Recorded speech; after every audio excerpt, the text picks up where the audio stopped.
Let's jump into vampire therapist, couples therapy. I want more, right? I could always do with more Andy therapy. Good evening, Samuel. I know you are busy packing to go back home to the United States, but I thought you would enjoy one more therapy opportunity before you leave. You are correct. I would love one more therapy opportunity before we leave. Oh, sure thing, boss. I'm finding this therapy stuff real fulfilling, and I think I'm pretty good at it. Well, no need to disqualify the positive. Oh, I'm proud of you, Sam. You have faced the embodiment of lust, a furious mother, a fallen angel, a vampire from the ancient world, and even a child actor. I would say your pride is well earned. Aww. Well, thank you kindly, Andy. So what do we got tonight? A fascist dictator? A forgotten goddess? The head of the Illuminati? I would enjoy giving any of them therapy. That would be hilarious. Nothing so grand, but infinitely more complex. Tonight, you will tend to a couple. When one does not die, relationship problems tend to fester terribly. Most vampire breakups end with a stake in the heart, but perhaps you can prevent this. Here's hoping. Here, take a look at their intake form. Okay. Names: A. Mamoru, R. Hushmanzadeh. I don't know if I said that correctly. Their ages are 268 and 71, so I can already see that there's going to be some imbalance here on maybe their mentality. Genders: male and male. Origin: revolutionary France and Iran. Intake information: this pair of vampires requested therapeutic help in resolving domestic disputes. Curiously, they both were killed after respective revolutions in their countries. They've expressed difficulties in communication, a common thread in vampires with large age gaps. This pair has a 197 years between them. Yeah. The age gap of pop punk singers and their girlfriends. Oh, bro, did not go there. 18 plus, get those children off your bus. In his email, Mr. Mamoru expressed that his partner had difficulty with criticism and excessive defensiveness. Suggestion: keep contempt out of the room. Oh boy, this should be tricky. Huh, good-looking pair, I'll give him that. Physical attraction is a quick way to form an intense bond, but reality rears its head quite quickly. Oh boy. There's a pretty big age difference. Probably causes some problems too. Real. Sometimes. Crimson and I often do not understand each other's references, but we see them as opportunities to learn. The important thing is to remember that we are all individuals. With this in mind, what do you think is the most common distortion couples face? I don't know about couples in general, but I can... Oh, see, all of these are good though. Personalization, mind reading, and emotional reasoning. Let's try personalization. Yeah, it's personalization, right? We often think every problem has to do with ourselves. Indeed, this is common to all humanity, but true to its name, personalization is focused solely on the self. What distortion is focused on the other? Mind reading? It's gotta be mind reading. It's the most exciting and the most terrifying thing about being with another person. We can't ever know their minds for certain. That's right, Samuel. Time spent together can make a couple believe that they can read each other's minds, but this is an illusion. You may pick some other distortions you think a couple is likely to exhibit. So I'm trying to think specifically of a couple with a big age gap. So we'll do mind reading. I think there's gonna be some blaming going on here. I think somebody who's a little bit older is gonna think they're always right. Let's see. I think maybe we should go with emotional reasoning and control fallacy and give it a go. I think I've got some good ones here. I am certain they will all manifest themselves, my friend. Good luck tonight. I am eager to see how you work with these two. I always feel like really confident, or I should... language. Rather, when I feel really confident about the distortions I've picked, that's when they completely throw a wrench in it and it's a whole bunch of other ones. So, let's see how this goes. All right, I think I'm ready. Here they come. Bonsoir. Salam. Well, howdy. Nice to meet you two fellers. Glad I could squeeze you in. The French one's already giving Lestat vibes. Very kind of you to find time for us. Yes, I want to fix everything. Come on, let's go. Let's get started. I'm ready to do the work. Oh my. It's good to hear you're raring to go, partner, but let's think of this less as fixing and more about helping you folks understand yourselves better. Come now, mon amour. You have all the time in the world. I swear, you forget you are dead sometimes. I'm not dead. Undead, mon chaton, I know. I'm so sorry, mon ami du Far West. Allow me to introduce myself. I am Antoine Francois Momoro, but call me Momo. You look like a Momo. And I am Reza Hushmanzadeh. Hushmanzadeh. Hushmanzadeh. I'm never gonna remember that. Well, howdy, Momo. Mighty fine meeting you, Mr. Hushmanzadeh. Huge man satay. Hushmansad. Hushmanzadeh. Hushmanzadeh? Yes, very close. Well, I'm glad I got it. Sometimes people think I can't get these foreign things right on account of this hat of mine, but I do my best. Sam, you tried. So, what's bringing you two to my window? I simply asked Reza for a little more living space. I asked him to move to the other side of my castle, and this made him quite upset. You got a castle? Do you not have a castle? Bro! I know we vampires can get the castle mania, but I'm not sure why I'd need one myself. So you could banish your boyfriend to the other side of it, of course. Oh man. These two are gonna be a treat, aren't they? It's the other side of a castle. You can walk, can't you? Oh man. He wishes it were a bigger castle so I could be farther away. Hold your horses there. I'm sensing some feelings here. I know once we get them emotions up, we're shooting cognitive distortions all over the place. Oh, sorry. I probably shouldn't come out of the gate and use terms like cognitive distortions. That's all right. I know them already. I know them too. Sweetie feels rejected. I'm thinking so. Someone's feeling rejected for sure. Well, shucks, that just makes this a whole lot easier. Now, Rizzo, what'd you say about Momo wanting a bigger castle? He wants a bigger castle so he can banish me further. That sounds like mind reading. Rizzo, how do you know Momo here wants you even farther away? Did he tell you that? Yes, he told me by banishing me. Well, why don't we let Momo here speak for himself and see if he thinks that? I don't want you farther away, Reza. I just need more time to myself. Momo's saying he wants space, not to banish you, Reza. You might have been reading his mind some. I'm just angry. I get worked up when I know he doesn't respect me.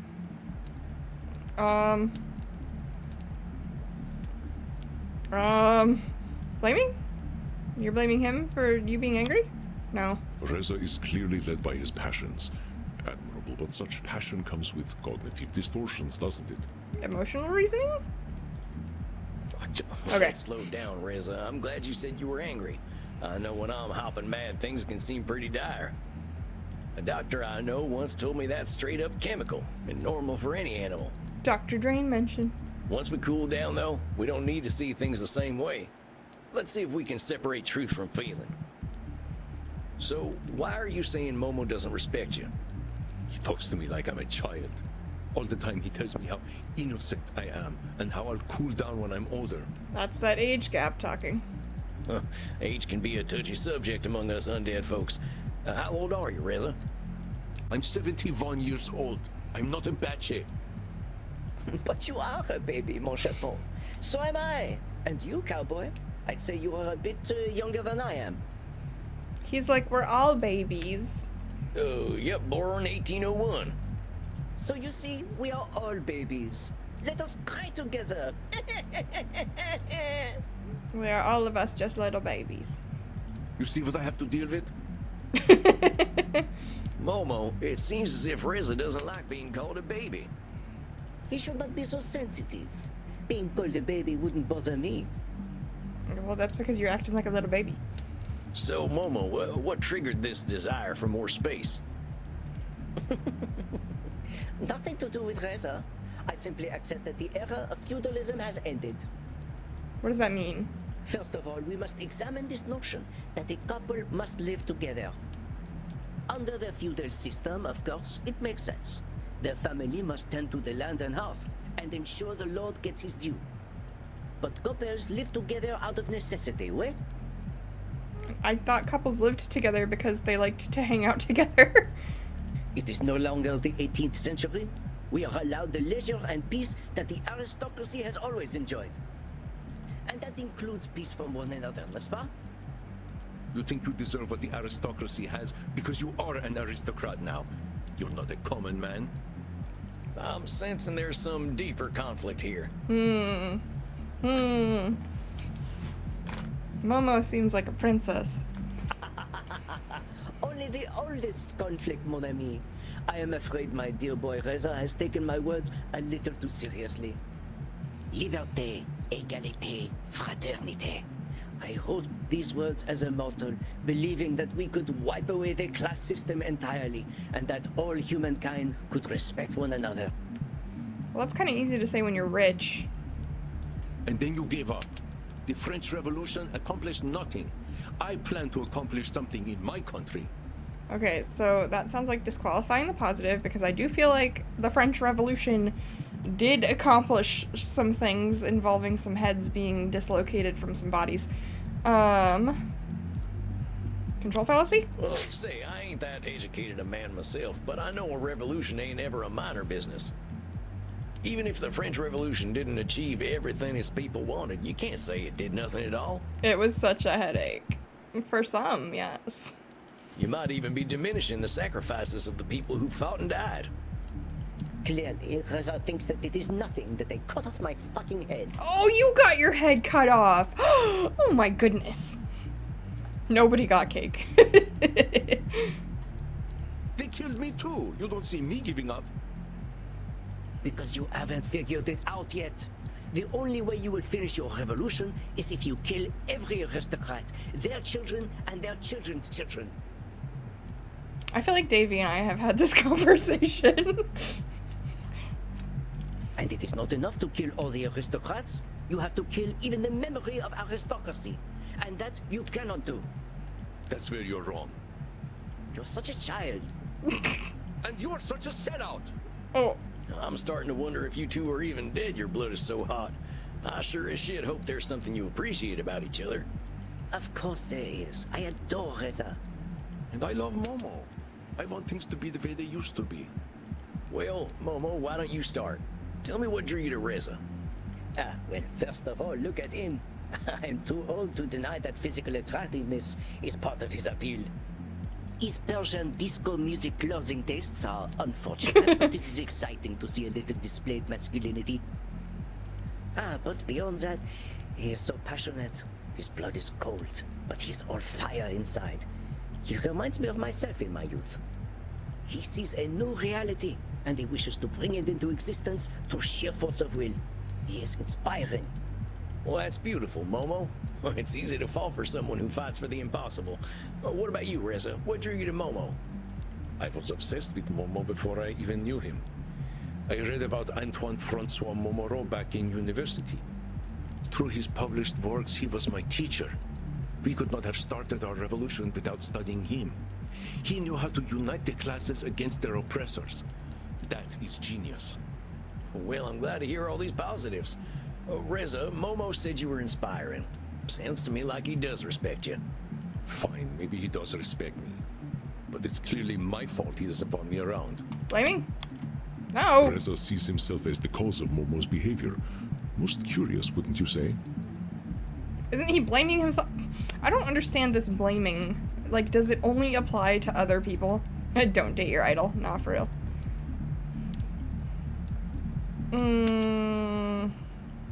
Fine, Emotional maybe he reasoning? does respect No. Reza sees Control himself as fallacy. the cause. Fine. Buckaroo, you are making this all about you. Now, if Wouldn't that Momo be wants some space, personalization? that's up to Momo. Momo's got his own needs, and they might not have much to do with you.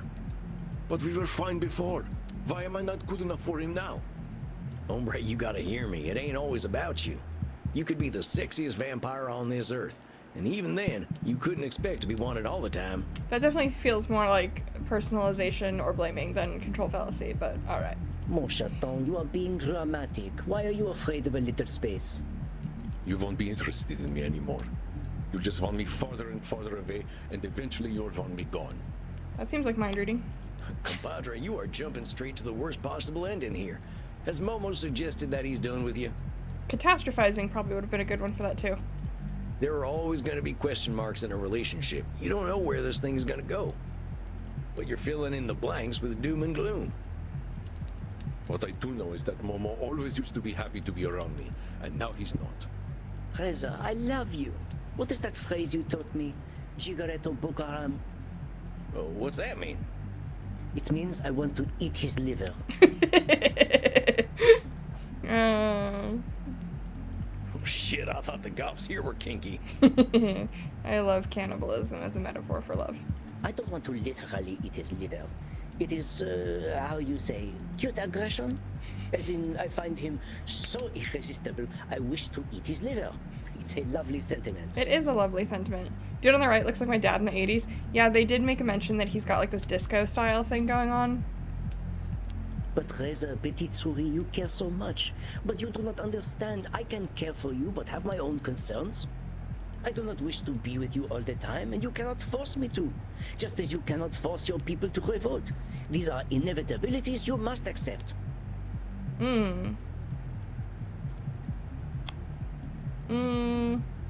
Inevitabilities you must accept. That would be like Nosferatu thinking.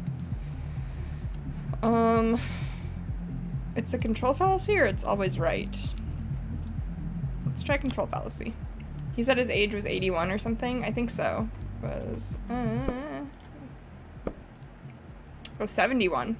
Yeah, he's 71. Well, Momo, you said yourself that the thing that drew you to Reza here was his passion. Don't go shutting him down by telling him he can't have an effect on anything. He can't take control of history, but he can make a difference, just like you did. Perhaps I misspoke. That was not my intention. Clearly, we have both caused this stir in our own nations. They would not have killed us otherwise. Probably true. It is simplistic to think revolution is ever truly complete. Look at the word itself. Revolution. It is literally circular. France is now in its 5th republic. Authoritarianism rises, then the people get their turn. Authoritarianism rises once more, and the people rise again. You once believed in progress for all. Dear Reza thinks too highly of me. I coined this phrase in error. Liberté, égalité, fraternité. Liberty, equality, and brotherhood. Liberté and égalité can be achieved by the gun and the bayonet.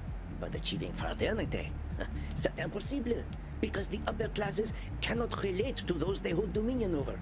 So the revolution, the cycle of war, shall never end. I mean, this is overgeneralization, but also, is he wrong? Is he wrong? I think I want to challenge you there, Momo. Oof. Huh? This should be good. There is something exceptional about us vampires. We don't die. My mentor, Andy, he's older than feudalism.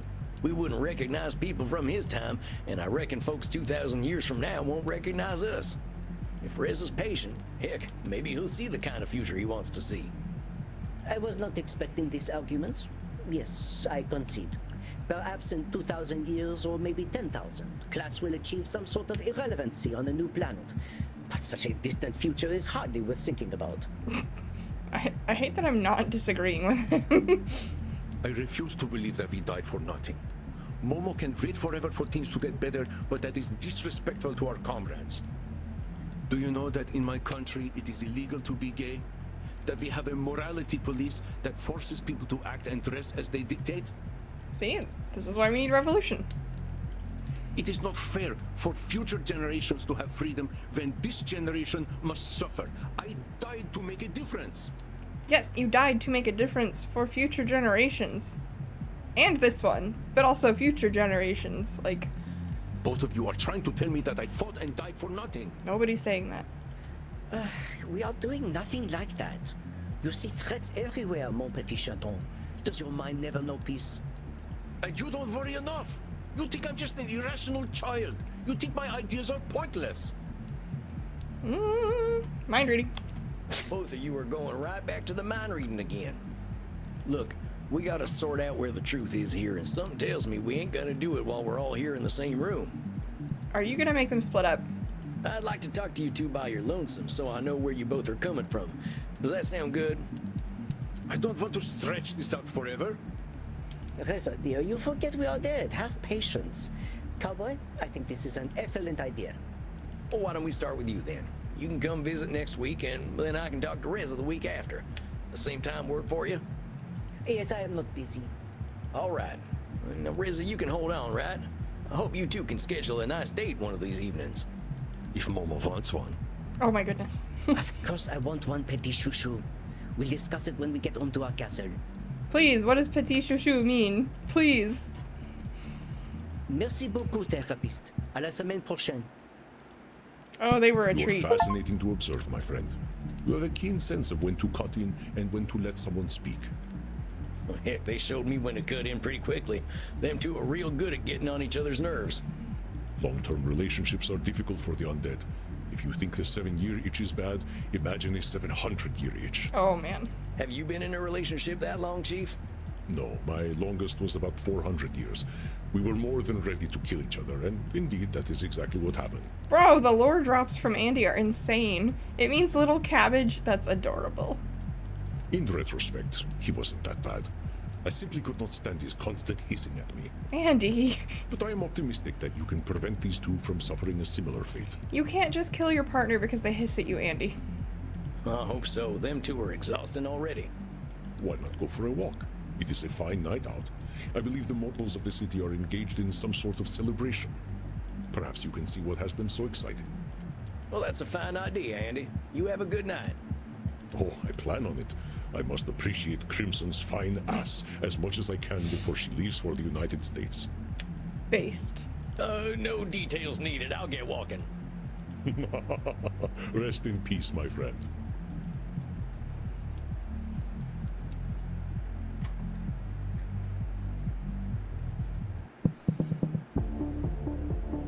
Sure, it's a fine evening. Mortals seem to be riled up about something.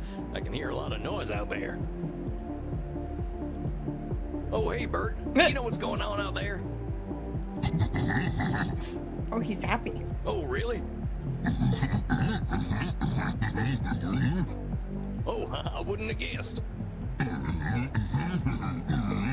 Did you guys want to elaborate, or? Oh, I see. Well, let me get this straight. A little vampire's fallen down the well. Rabbit hunting season has begun. Or Andy's baked a pie.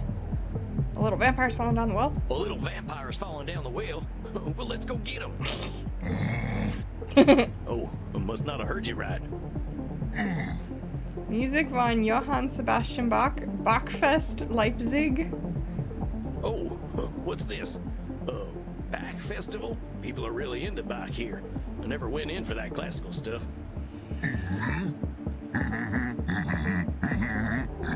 Meh. Does nothing for me. It's too many notes for the likes of me. All right. Don't go reaching for your pitchfork. Maybe I'll go downtown and listen. Jeez, guess I hit a sore spot. I'll head into the city and see if I can't find out what the deal is with this Bach fella. You love Bert. Yeah, Bert's a sweetie. Oh, well, butter my biscuits. I think that's the man himself.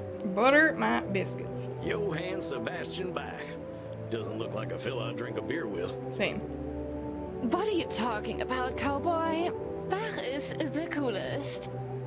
Whomst are these cupcakes? Oh, sorry. Didn't realize I was talking to myself. You gotta admit, though, fella looks like his dog left him a present on the couch. What are you talking about? Bach is the man. Bach, a vampire? I don't know. It's Bach Festival. Bach. Yeah, a real man. Oh yeah, I would fuck him. I didn't realize Bach had such fans. We just got out the Bach concert. They played all all the hits. Please don't be Edmund. Faye, Volo wants to rip my eyes out. You should let him. Yeah, why not? As a treat. Jumping Jehoshaphat, what the hell was that? Der Barasser. What? Der Bahasa. Der Barasser! What is a der Bachhase? Bach Hasser?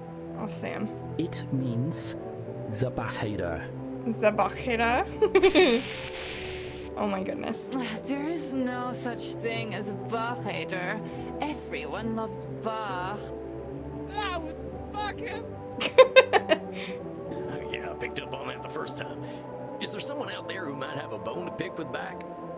Dude, Bach is dead. Wow, Bach is life, bro! I don't trust how you said that with a smile. No, there is, I'm not gonna say what it is, but there's definitely like a good reason to let Volo take your eye. Like, it's a positive thing that helps. I'm not gonna say what. Why would anyone alive have a problem with the greatest musician of all time? Maybe they ain't alive. Huh. Whoa, that is deep. Maybe this is one of our kind in need of help. I ought to track them down. I'll ask these kids some questions. Oh god, is it a vampire that has like beef with Bach? Has anyone seen the Screamer? Has anyone ever seen the Screamer? There is a legend that a ghost haunts the streets of Leipzig. Is it Eddie? God, I hope it's not Eddie. I heard it was a giant rat. A giant rat would be preferable. Wearing a hat. It was definitely wearing a hat. Who wears that hat? Sam wears a hat. I'm just gonna fade into the darkness here. When does the scream happen? So when does this scream happen? When Bach's spirit is pleased. Then Der Bahasa is one of our music god's most famous pieces. A total loser. A rude person. Hey, labeling is a pretty rude thing to do, you know. Maybe someone had a legitimate beef with Bach. I'm sure he wasn't all good. Shh, he didn't mean it. So rude. Why would anyone bother to hate Bach? Why would anyone hate Bach? Maybe they don't like Lutherans. It's because they hate music and our freedom. These two are dramatic. They don't like Bach because they hate your freedom? I think it must be another composer. Richard Wagner was here. Oh, supposer. The Nazi. The Nazi poser. Being a Nazi poser is the worst. I don't know, I think just being a Nazi is probably the worst, but pop off, I guess. I agree. I think I've got some idea of what might be going on here. Potentially. Well, I'm glad Sam knows what's going on because I don't. Yeah? Are you going to hunt down their Bahasa cowboy? I was thinking about it. Sounds like a soul in trouble if I ever heard one. Based on what you told me, I think I can piece together the real story. Not everything these kids said makes sense. I better get this right or we'll be here all night. I don't know what these kids were saying. It's something wearing a hat. It's a ghost. It's a giant rat. It's wearing a It's hat. something wearing a hat. Who screams at Bach's popular music Who screams at Bach's popular music and hates and resents Bach. and resents Bach. So, what you're saying is... The screamer is wearing a hat. That's what you said. Who is irritated by Bach's greatest hits? Because they resent a classical music god. I guess that's the gist of what I got from what you hooligans were saying. That sounds most logical. You must find their Bahasa. And capture them. Yeah, like the rat they are. I would love for it to actually just be a giant rat, We but already agreed it is not a rat. Hold your horses there. I don't have to do a damn thing. I hope I can help this creature, but not because I should. I just want to. Yeah. Oh, Raphael is super sus, but he's one of my favorites. Down comes the claw. Hammer. Not hammer. Empathy. It's so hot. Yeah, super hot. Like, bah hot. I ain't ready to go on the hunt just yet. I've got some resting to do. I'm sure this ghost of Leipzig can wait. He usually disappears when the festival ends. I hope you catch him, cowboy. Oh, that reminds me, Raphael's voice actor drew me a cat when he gave me an autograph. It was super cute. Yo, wanna get fucked up and listen to the Goldberg variations? Oh, fuck yeah. These kids. We hope you find their butters a cowboy. Back on. You back on too. You kids stay safe now. Tarnation, this city really goes all out for back.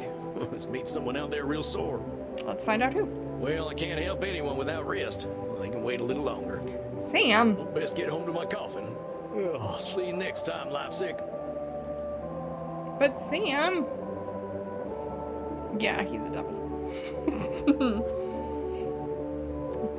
What's better than a devil you don't know? Good evening, Samuel. Have you been enjoying your adventures in Leipzig?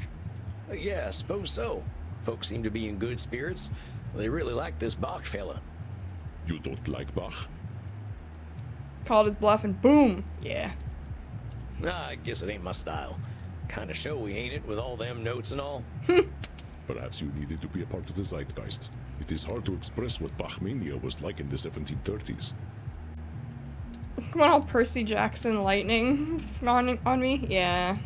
The screaming of teenage girls was unbearable. They would faint when they even caught a glimpse of the man. Whack, actually. I favor his later works, however, even if they were more experimental. Perhaps you just need to hear it live. Perhaps. Yeah, maybe. So, you are seeing our revolutionary Frenchman tonight, yes? Yeah, I'm looking forward to seeing them alone. Reza seemed pretty quick to offend. This might be a more peaceful session. I certainly hope so. From the last session, what cognitive distortion of Momo's do you think gets in the way of his relationship? Oh boy. Is it always being right? He's being always right, ain't he? Seems like a smart fellow who's lived through a lot, but he doesn't know everything. Excellent, Samuel. I knew you would recognize this pattern.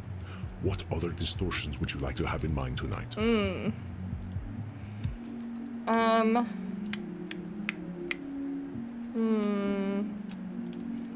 Disqualifying the positive, I think. Nosferatu thinking.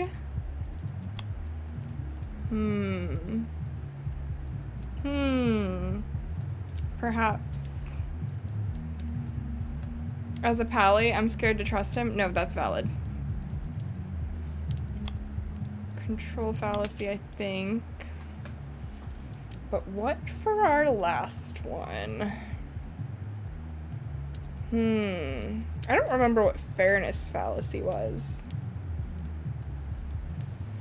Maybe some overgeneralization with how old he is. Well, let's go with these. He's not super old, but he seems like he would be overgeneralizing the youth. Very well, my friend. Let us see what Momo has to reveal tonight. The youthier youth. But Bonsoir, mon ami américain. bonsoir. Bonsoir. Oh. Good seeing you again, Momo. How are you tonight? What a question. How am I? I am dead. I am much the same as I was last night, and I expect I shall be the same tomorrow. I was just exchanging pleasantries. You do not have to do this. Death makes us free men, does it not? Let us not be bound by mortal society's expectations. Okay. Well, I like pleasantries. Oh, come now. You are simply bound by an outdated social contract that dictates how we must greet each other. It is a form of oppression I know well. It is my field of study, after all. Always right. Compadre, only I get to decide how I feel about pleasantries, and I reckon this idea about oppression is your own. What's wrong with being polite anyway? We're all living on this planet together. Yes. And how does it improve our relationship if we waste several minutes talking about the weather or what sort of television we're watching? We can talk about anything at all. And we choose to say, howdy, nice weather we are having. Okay, well, true. I don't like small talk, but I do like pleasantries. Asking how somebody's doing is not the same as asking about the weather, in my opinion. We are intelligent, introspective beings. Let us not talk of things. Let us talk of ideas. Let us speak with purpose. If that's what'll work best for you, amigo, sure, let's talk plain. What's going on with you and Reza, really? It seems his feelings are pretty hurt. Yes, well, it is a relief to meet alone. He's so emotional. It's charming in its own way, but it is also exhausting. I remember what it was like to be him, to believe that I could construct a new world order. He is a sweet-hearted fool, much as I was. One cannot make others listen to reason. They must find it on their own. Can't you apply that to Reza then? I like that he is a freedom fighter, you know. In France, we value freedom more highly than anything else. Oh, I didn't know that. Maybe we should have called French fries freedom fries, huh? Sam. Mon ami, your politicians did exactly this thing. I found it quite a compliment. Of course, I cannot eat a potato, but I appreciated the sentiment. I love that Reza wants freedom, but he does not understand yet that his war is unwinnable. I'm simply trying to help him avoid frustration. Why are you saying his war is unwinnable?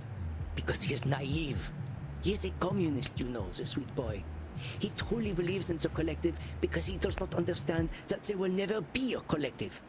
I made the same mistake in life myself. Liberté, égalité, fraternité. But fraternité, c'est impossible.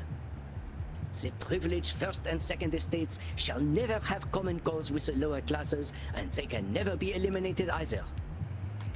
I get what he's saying, though.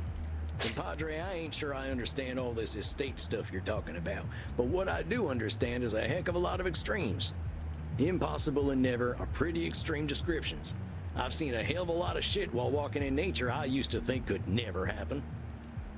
That's probably true. You believe I am using the polar thinking cognitive distortion, yes? We like to call it Nosferatu thinking here. Oh, well, I like to call it Nosferatu thinking. Yeah. Cute. Very well, Nosferatu thinking.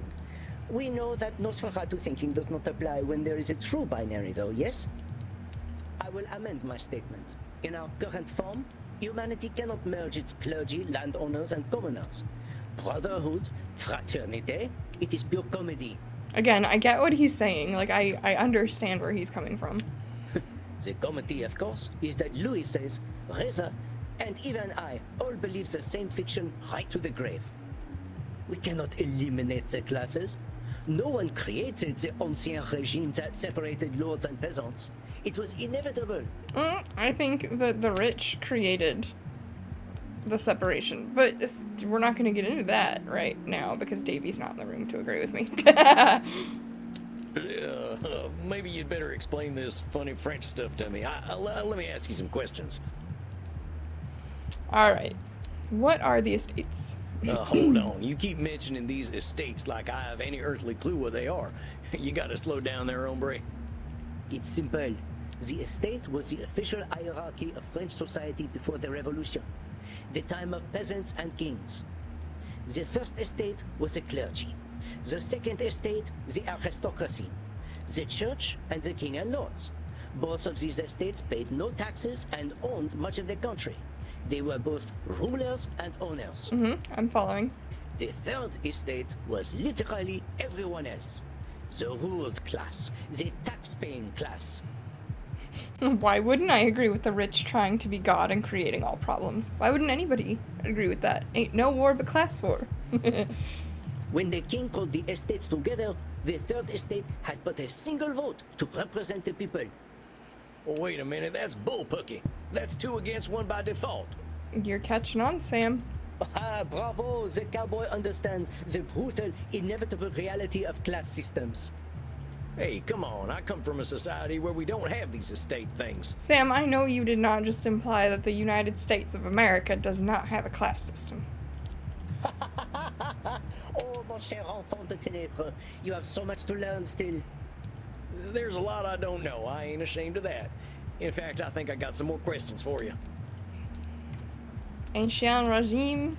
You mentioned this ancient regime thing. What's that mean in English? Ancient regime? It means the old regime, the old order, feudalism essentially. Society was run by the king in the capital, the church in Rome, and the local lord. We lived in small communities, blissfully ignorant of the concept of liberty. Our lords provided stability, and the church provided comfort. It worked pretty well for 600 years, until the church and the lords decided we peasants were too smelly to be around. We peasants? Do you consider yourself a peasant? Clever boy. No. I am clearly bourgeois. But we must have common cause, cowboy. We, the peasants, and the bourgeoisie are, as they say in your country, the 99%, oui? Wait. I ain't so sure vampires fit into the 99% or the 1% as dead men, but let's not spend too much time on definitions. Don't exclude us. What's your beef with King Louis? What's your beef with King Louis? Our last king, sweet Louis XVI. When I was alive, I believed him to be the symbol of everything I hated as part of the tax-paying class. In retrospect, he had too tender an heart to be king. I believe he actually wanted his subjects to be happy. Okay. But we would never be happy again, not without his head. That at least he gave us. Ha. What's with you people and chopping off heads? You people, not very politically correct of you, mon ami. I didn't mean anything by it. Just seems funny to me. It's symbolism. You have symbolism in your country, yes? We had 3 estates, and much like the Hydra, it had too many heads. Yeah. If we did not cut them off, tyranny would never die. Well, you could have written some poetry instead, maybe. But anyway, Sam. My brain's full enough. I think I can follow what you're saying now.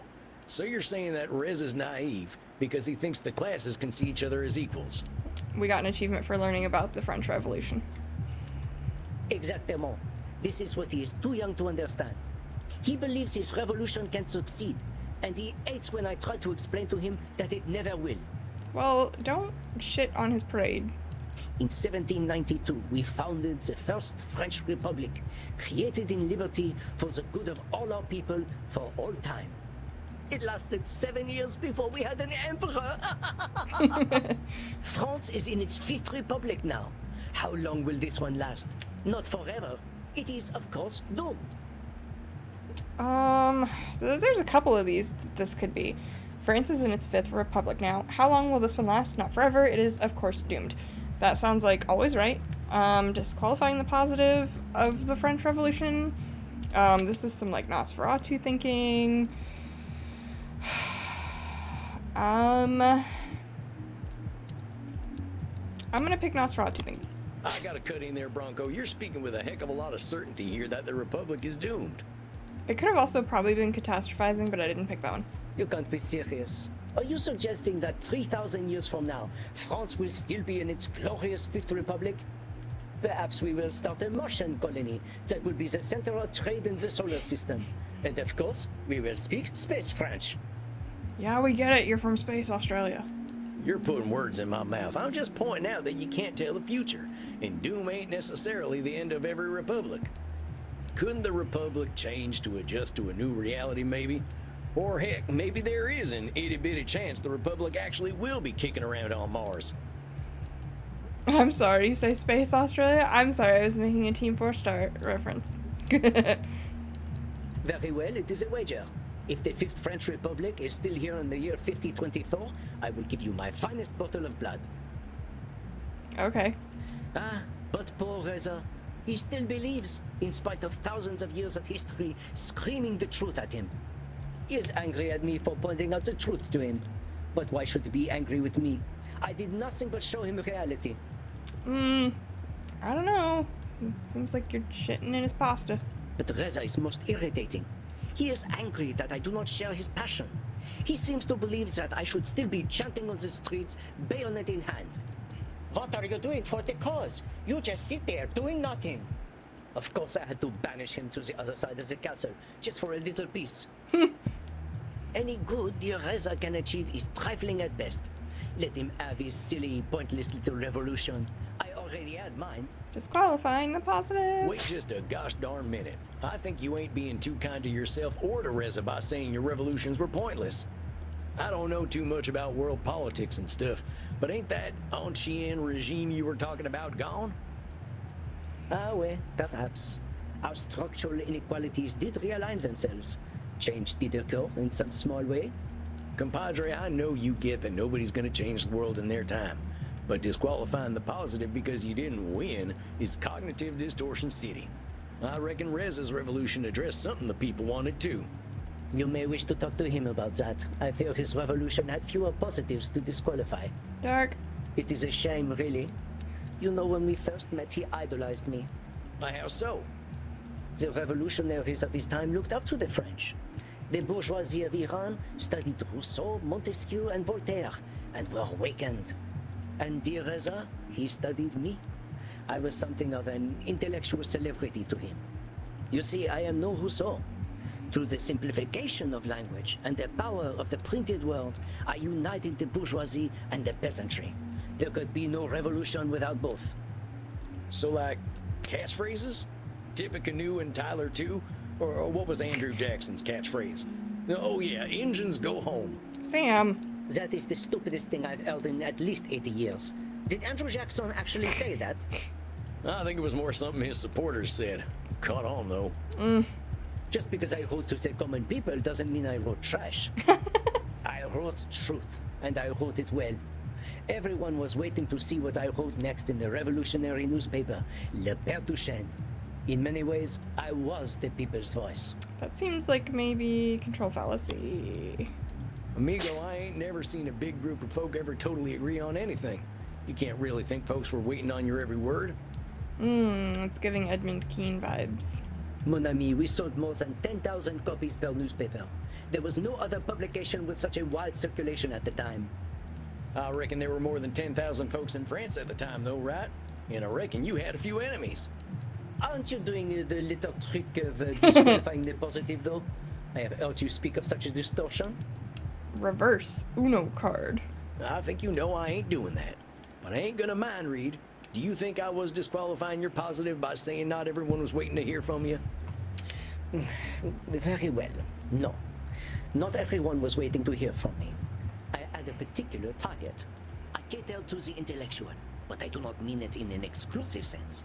You see, when I called for égalité, equality, I meant it. There are men and women of every class whose minds are ready to be opened. It was to them that I wrote. It was the sleeping intellectual who needed to hear from me. The commoner had been lulled into a centuries-long slumber by the church, but my reason, presented plainly, would be their awakening. Is that another control fallacy?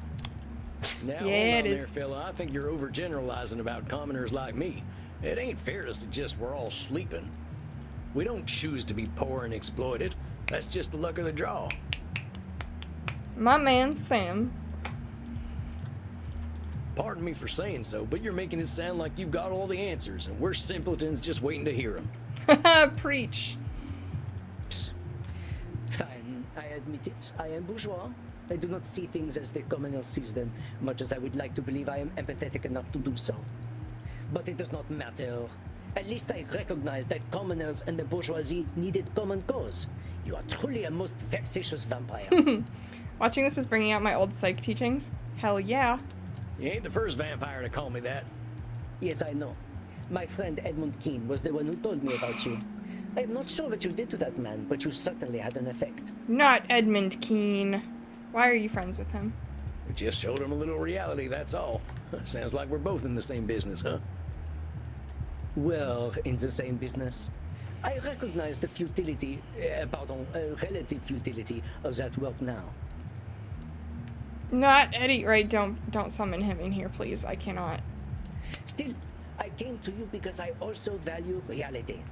That was one of the other things about me that used to earn Reza's affection. How do you mean? I am a man of reason. I believe in no gods. There is only one God, and that is the God that resides within us, the capacity to reason. God is the little gray cells within our skulls. And I revere the human mind. In my time, I was part of a cult. The cult of reason, we called it. I'm listening. I'm always interested in hearing about cults. Fuck that guy. Yeah, real. Alas, reason seems to be dead these days. The only place where I can find like-minded people is on Reddit. No, not said it. Oh, you sumbitch. Get off the internet. Stop. Said it? It's a forum website. There is one in particular dedicated to atheism that has similarly enlightened people. Man, you got brain rot. They remind me so much of my compatriots in our Great Revolution. We knew the value of the First Estate, the clergy. No value at all. Why worship God? We should worship ourselves. Seems like Nosferatu thinking. Hold on a sec there. Maybe reason was a fine enough God for you, but some of us are looking for something greater than ourselves. Well, Momo, you're judged now, right? We are all judging you for being a Reddit user. That ain't a bad thing. Having a faith doesn't mean we're radicals. Sometimes it just means we're looking for some order and purpose in a crazy world. Ugh, don't tell me you're an Abrahamist. I ain't never said I was. My faith is my business, personal to me alone. But we ain't ever gonna find common cause if you're judging me. I will not deny that you seem somewhat rational. Perhaps not in your dress, but your thought. He's dressed fine. He's dressed for cowboy. Ah, but still, why should it be dangerous to find faith in myself? It was for this truth that I had my head cut off by my own compatriots. They thought this faith too radical. Reza watched radical Islamists take over his revolutionary movement. They killed him for being a homosexual or for being a communist. It does not matter which. I think it matters some. Not really. They feared Reza simply for being himself. It is no surprise that he was fascinated by the cult of reason and the church of the self. He believes, as I did, that religion must be crushed in order for the people to gain their liberty. But you've softened your opinion a little, it sounds like. No, not at all. But religion, much like class, is resistant to extermination. All religion is extremism. That is what gives it its resiliency. There is nothing we can do about that. Maybe overgeneralization? That's giving up, partner. Power corrupts, ain't no secret about that. But whether it's the feds or the church or a company, there's always going to be corrupt elements. But if we sit back and say, that's the way things are going to be, well, we're surely going to be proven right. That kind of Nosferatu thinking is a good way of giving up control. And that's a way to make sure the bad guys are the ones running the show. That's true. Yes, of course. I do not disqualify the positive of what I did. We did temper extreme elements in both the first and second estates. Religion, like the state, simply needed a correction. The French Revolution was a correction. But power will always need correction. And it is the oppressed who must do the correcting. There is no equality in that. I get what he's saying. Like, I get it. Control fallacy? I get it, Hermano. You're right. It ain't fair that the powerful don't have to fight for their places in the world. But focusing on that unfairness may be the thing that makes us resentful and give up when things ain't fair. You are very clever. You should wear nicer clothes. People will respect your words more. Momo, calm down. Nah, I like my style. Besides, I think my folksy ways are working for me. Pity. Yes, you are correct. I have perhaps become too resentful for one as young as I am. I admit it. There is an element to what Reza says about me that is true. I am a sellout in a way. Now you're disqualifying your own positives. But the truth is that I am exhausted. When I was alive, oh, how I burned for liberty, just as Reza burns. And he is so fucking hot when he burns. He really does remind me of myself. But reason must come before passion, lest we become the monsters we seek to depose. And my reason says to me, Momo, let your exhaustion be a lesson. Power will also burn itself. There is no need to fight. That's also not true. Momo, let your exhaustion be a lesson. Power will also burn itself. There's no need to fight. This seems like he thinks he's always right, maybe? No? If what Momo says were true, no one would do anything at all simply because of the exhaustion of being human. I guess that's true. And my reason says... It's not Nosferatu thinking either. You might Control be fallacy. a little too much to fate here, Hermano. If everyone thought like you did, no tyrant would ever lose power. Individual folks can make a difference, just not all the difference. After all, if no one resisted, how would anyone even know there was a resistance? You are not wrong. A tyrannical leader must at least have some fear, and that we can provide as citizens.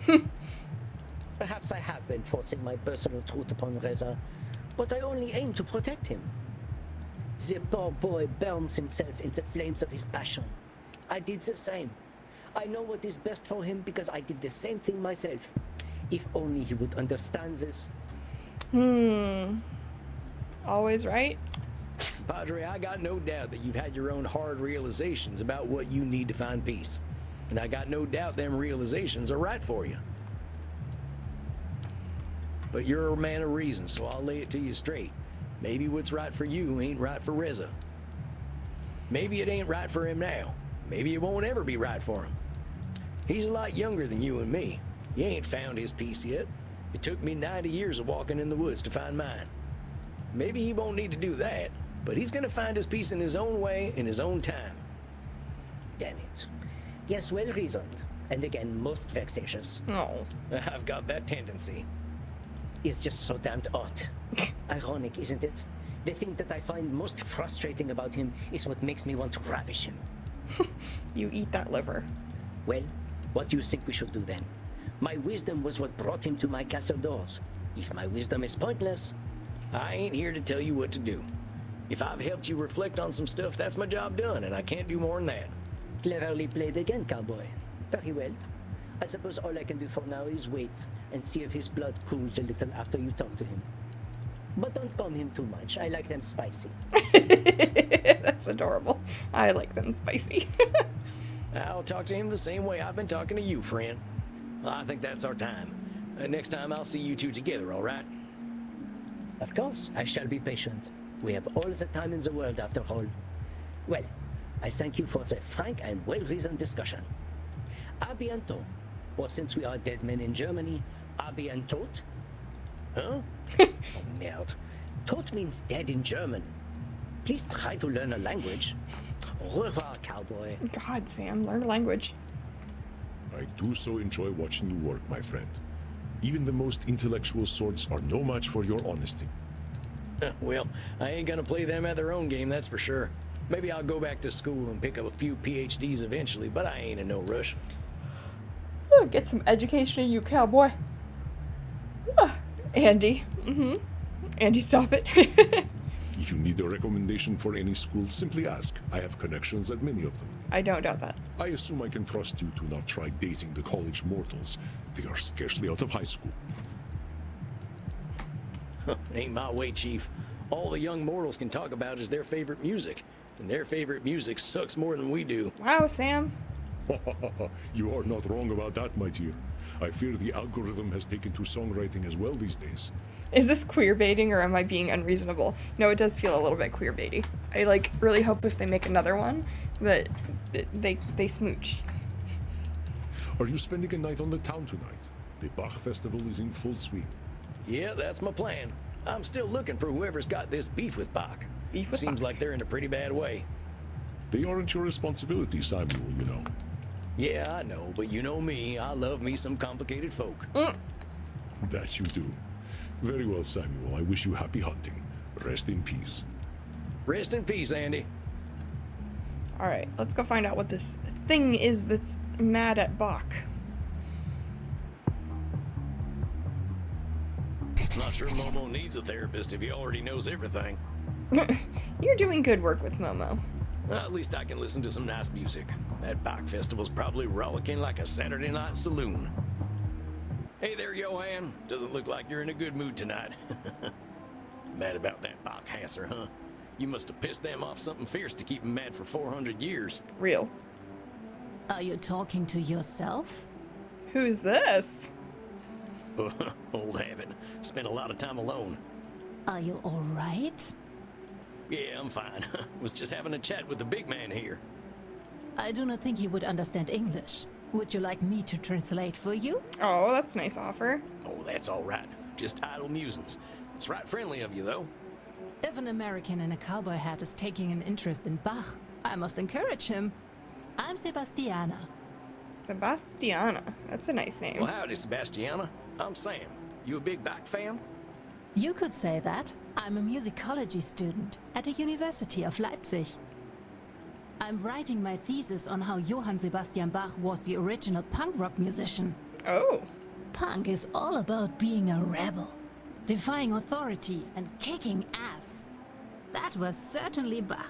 I would certainly be interested in reading that. Bach was punk? Didn't he do a bunch of organ music? You know, The Sex Pistols just played guitar music. Joan Jett just rocked the house every night. I don't know who them folks are, and I What? reckon I don't want to know what kind of bullets a Sex Pistol shoots. Brother. Have you been sleeping for 50 years or something? Something like that. Bach said fuck you to contemporary church music. There's nothing more punk rock than that. She's got a point. Bach was a rebel? How's a guy who did a bunch of church music a rebel? I'm so happy you asked. I love talking about this stuff. In 1717, at age of 22, Bach was already the Concertmeister of Duke Johann Ernst III of Weimar. He should have been Kapellmeister, but the Duke gave the position to his friend Johann Drese's son. Bach was furious that he, as a superior composer, had been overlooked, and accepted a job from the Duke's rival, Prince Leopold. Oh, that's pretty cool. When Duke Ernst found out, he threatened to throw Bach in jail, and Bach said, "Fuck you, motherfucker, do it!" Bach stayed in prison for a month before he was released. Now, we all know about him. But what do we know about Duke Johann Ernst? We messed with the wrong guy. That's right, he messed with the wrong guy. Bach kicked ass? Bach kicked ass? How's that? Bach wrote virtuoso music, music that is meant to be performed by the best of the best musicians. And he demanded perfect performances. Too bad there ain't no kind of way to tune recordings, huh? There is, Alter. It is called autotune. Well, that sounds mighty fine. Maybe that auto-tune might make me a better singer. You should not say these things in his presence. Sounds like Bach was a pretty tough customer. He just took no bullshit. That's what punk rock is all about. His children were very lucky to have him as a teacher.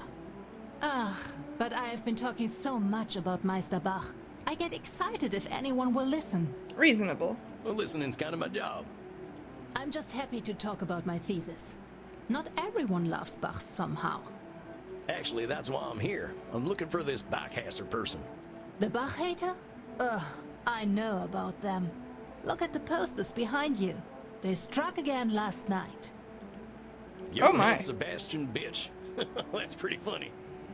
No, it is not funny at all. They take their Sebastian Bach quite seriously here in Leipzig. Well, I hear Germans have a different sense of humor. It's not funny. It's stupid. All right, well, what's the other stuff say? Bach is saying I have a shit son. And the big words say, Oh. bad father. Could his son be a vampire, perhaps? You said his kids were lucky to have him as a teacher, though, didn't you? Of course they were. He wrote the well-tempered clavier not only as brilliant music, but to teach his children. Right? Oh, it's making sense now. See? I have this piece of sheet music I've been studying with me. It is Johann Sebastian Bach having a musical competition with his son, Wilhelm. Oh, yeah? Who won? Are you serious? Johann destroyed his son. Oh. Dang, he was a tough fella. Maybe he did some damage to his kids. That's ridiculous. He was a wonderful father. Maybe not from his children's perspective. He got Wilhelm a highly competitive job at Sophienkirche in Dresden, when he did not even apply for it. I would not call that ein schlechter Vater. Well, he sounds kind of overbearing. Maybe one of his kids could be this Bachhasser. Even if that were the case, they would all be dead now. Well, that doesn't stop some folk. Unless they were vampires. What do you mean? Oh, nothing. I'm just making a joke. And you say Germans have a bad sense of humor. I didn't mean to cause offense, ma'am. I'm just trying to track down this Bachhaster person. I'm sorry. I live for Bach. I get a little defensive of a dead man. Well, sometimes dead men deserve a little compassion too. Well, I apologize. It was not very punk rock of me. I must go listen to a performance, but I hope you have an excellent Bachfest. Thanks, Sebastiana. Fine meeting you. I bet my last dollar that this Bachhaster is one of them Bach kids. I also bet that bottom dollar. Now I just gotta find him. Some other night, maybe. I think my coffin's calling me. Been a long night already. Well, Bach, sir, I hope you're feeling a little less grumpy next time. Adios, Comes the muchacho. drama. Yep. It's okay. I appreciate the dynamic between Momo and Reza. Good evening, Samuel. It is a beautiful night, is it not? What need have we for the sun when the moon is so lovely? I concur. You're in good spirits tonight, Chief. What's got you in a good mood? Truthfully, it is you, dear Samuel. I have enjoyed our chats immensely, even when they have been difficult. The queer baiting is back. Just kiss already. You put me very much at ease. I can see why your clients bond with you so quickly. Oh my god. Oh, shucks, I'm just folks. Ain't nothing special about it. Disqualifying the positive. Just, folks. Don't disqualify the good of your radiant humanity, my friend. You are meeting with Reza tonight, yes? He will be delighted to commune with just folks. I sure hope so. Last time I saw him, he was bluer in a winter sky. He feels alone. I am certain you will show him his common nocturnality with other vampires. What distortion do you think plagues him most? He's young and hot-headed. Emotional reasoning or fairness fallacies? Let's try emotional reasoning, because he seems a little emotional. I reckon he's doing a heck of a lot of emotional reasoning. That fella's hurt. Even a one-eyed dog can see that. You are certainly correct, but what leads to this hurt? What makes him so resentful? Some fairness fallacies, then? It's fairness fallacies, ain't it? He's mad as heck that the world ain't kind to so many folk. Exactly, son. Okay, got it. He is still young at 71, and the unfairness inherent in society affects him more keenly. What other distortions would you like to have in mind tonight? Alright. Emotional reasoning. He does a lot of mind reading.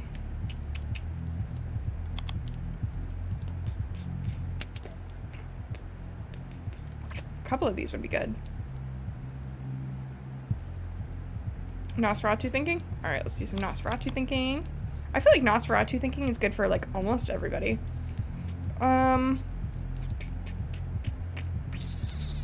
This is tough, because a couple of these would be really good for him. Maybe he should think, or should statements.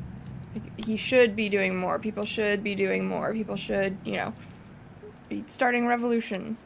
Let's try that one. Seems like these are a good fit, right? I am sure all of these distortions will be present in one form or another.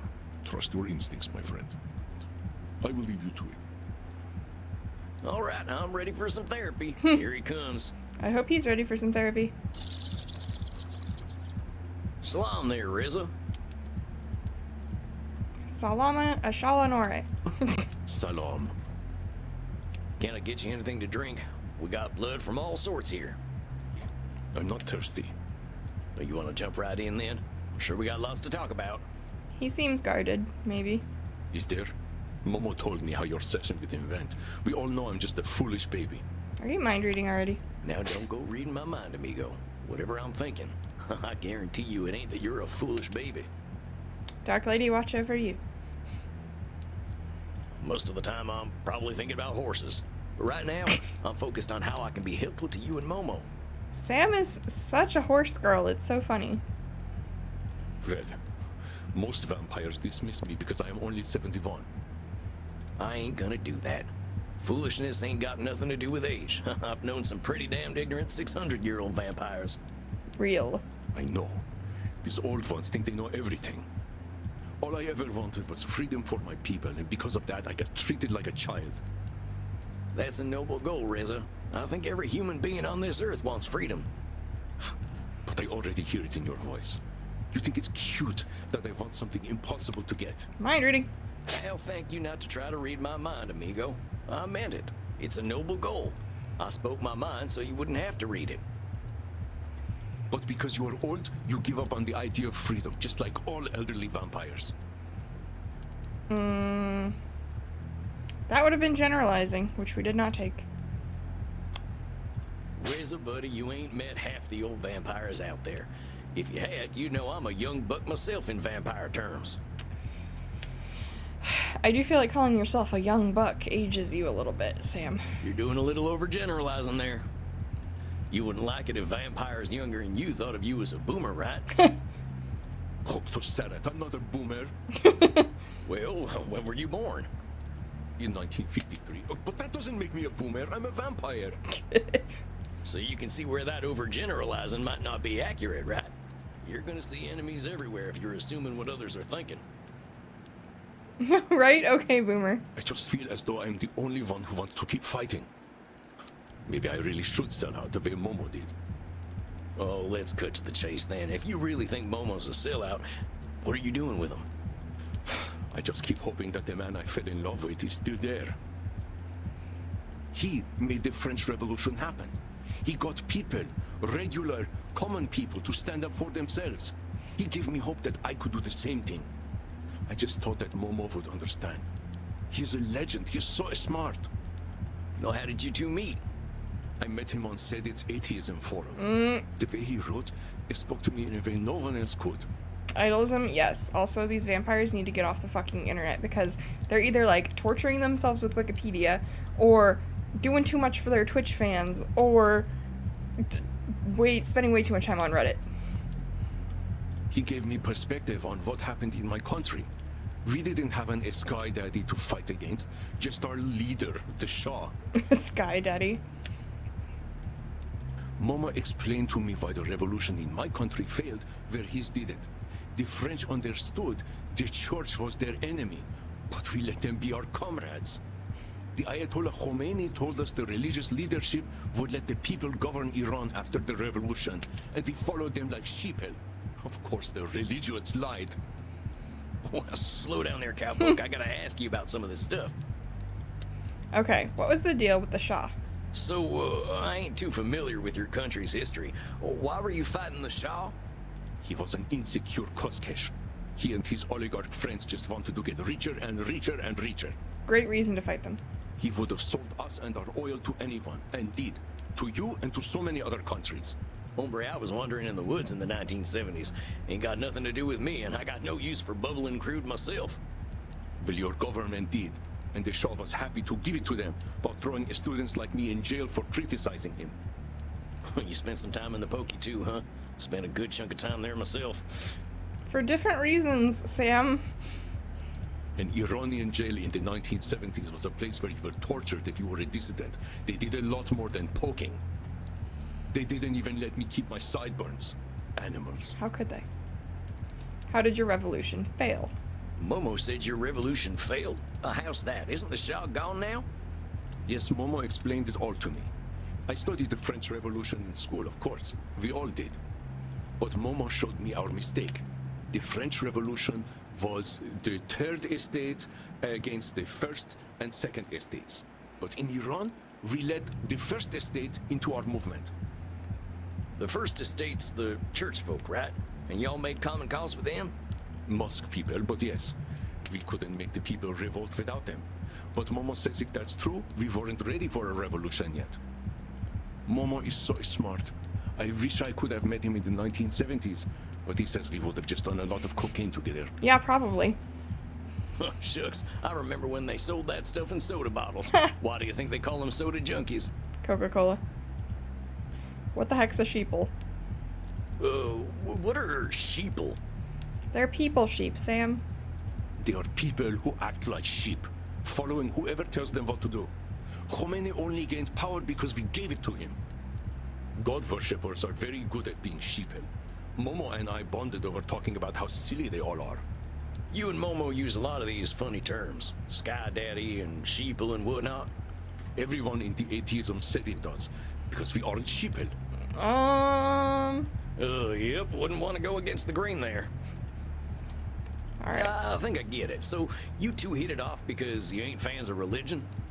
It was that at first, and then I found out who he actually was, and I was starstruck. He's Antoine Francois Montmoreau. He published the revolutionary newspaper, and he was a vampire, killed by his fellow revolutionaries like me. Trauma bonding. You too, huh? How did that happen? It wasn't as poetic as cutting my head off.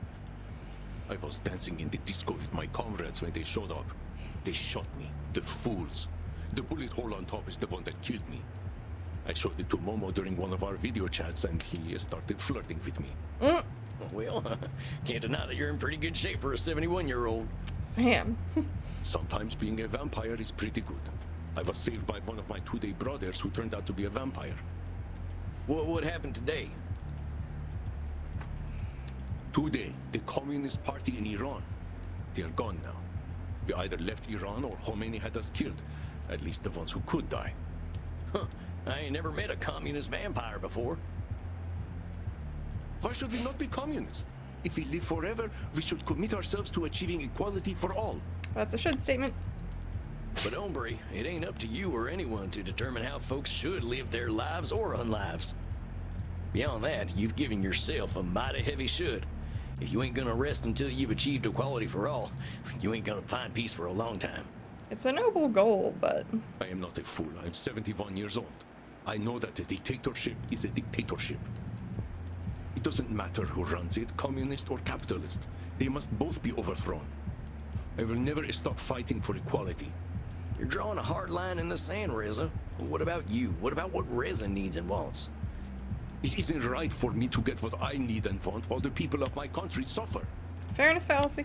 But Reza, if you're looking for fairness in whatever direction, you're fighting an impossible war of expectations. I mean, heck, look at us. We're vampires. We gotta drink blood to survive. There's nothing fair about that, but it is what it is. We gotta manage these expectations if we're ever gonna find peace. Maybe you don't need to live in luxury, but you can give yourself a few comforts. You got endless time, amigo. You don't understand. I can't wait that long. Do you know what being what I am is criminal in Iran? They got a law against being vampires? Sam. They have laws against ungodly things like being gay. They even have a law against disco. They come in and say, you can choose God or choose disco. You know what then? I choose disco. They try to stop me from being what I am. You Americans don't know what it's like. You're free to be whatever you want to be. Compadre, I'll remind you that I'm over 200 years old, and I haven't considered myself straight for 100 years. Butt stuff was illegal even in California until the 1970s. Now, I ain't denying that what your government's doing is awful, but you gotta remember your common humanity. You're not the only one suffering, and it ain't up to you to save everyone who is suffering. You sound just like Momo. Did you know that when he was alive, he was straight? Nope, didn't come up. Most of our kind are pretty flexible on this stuff after 100 years, though. Well, he didn't have to suffer. He had a wife. He was allowed to publicly make her into a goddess at the Festival of Reason. Unlike me, no one judged him. It is unjust. Fairness fallacy? You're saying you wish Momo had suffered for being straight? Oh, Reza, you gotta see that ain't healthy. That's fucked up. Maybe you can see how, if you're not careful, this striving for fairness can turn into striving for revenge. And let me tell you, revenge ain't got no ending. I know. Montmoreau told me about the Reign of Terror, how they were cutting off everyone's heads until eventually they came for his. They killed him for being an atheist. It turned out the revolutionaries still wanted a sky daddy after all. But don't you see, he was so close. If Momo had kicked the god lovers out completely, the revolution would have succeeded forever. I know it. That seems like some Nosferatu thinking. Reza, buddy, we gotta talk about some kind of middle path here. You're talking about kicking out all the aristocrats and all the religious folk. Not only does that sound impossible, but even if you succeeded, you'd find the definition of aristocrat and religious would change faster than a jackrabbit running from a pack of coyotes. Yeah, that's probably true. The world you're wishing for probably couldn't have a human soul on it, vampire or mortal.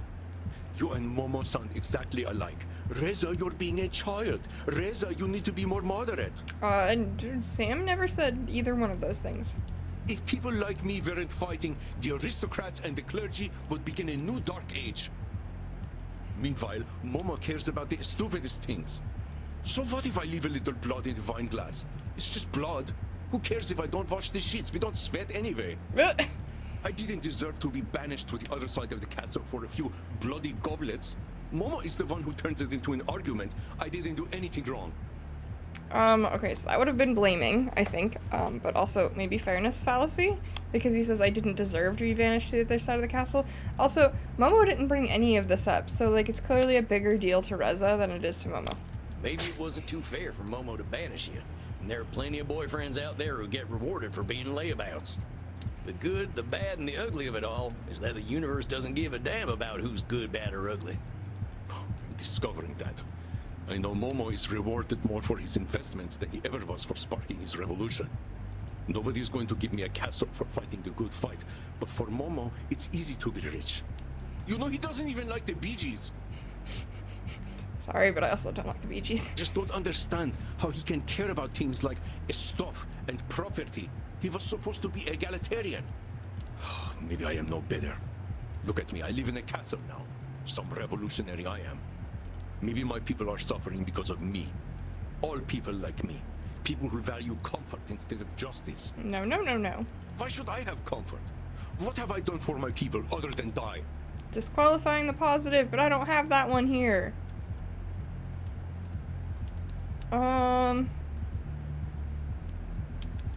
Should? No. To the contrary, I believe that giving up one's life is quite a sacrifice, don't you, Samuel? Nosferatu thinking? What? Oh, dang, Riz, are you hearing yourself? What have you done for your people other than die? We don't have blaming either. Compadre, you gave your life for a movement. That ain't nothing. Shoot, that's the biggest sacrifice you can give.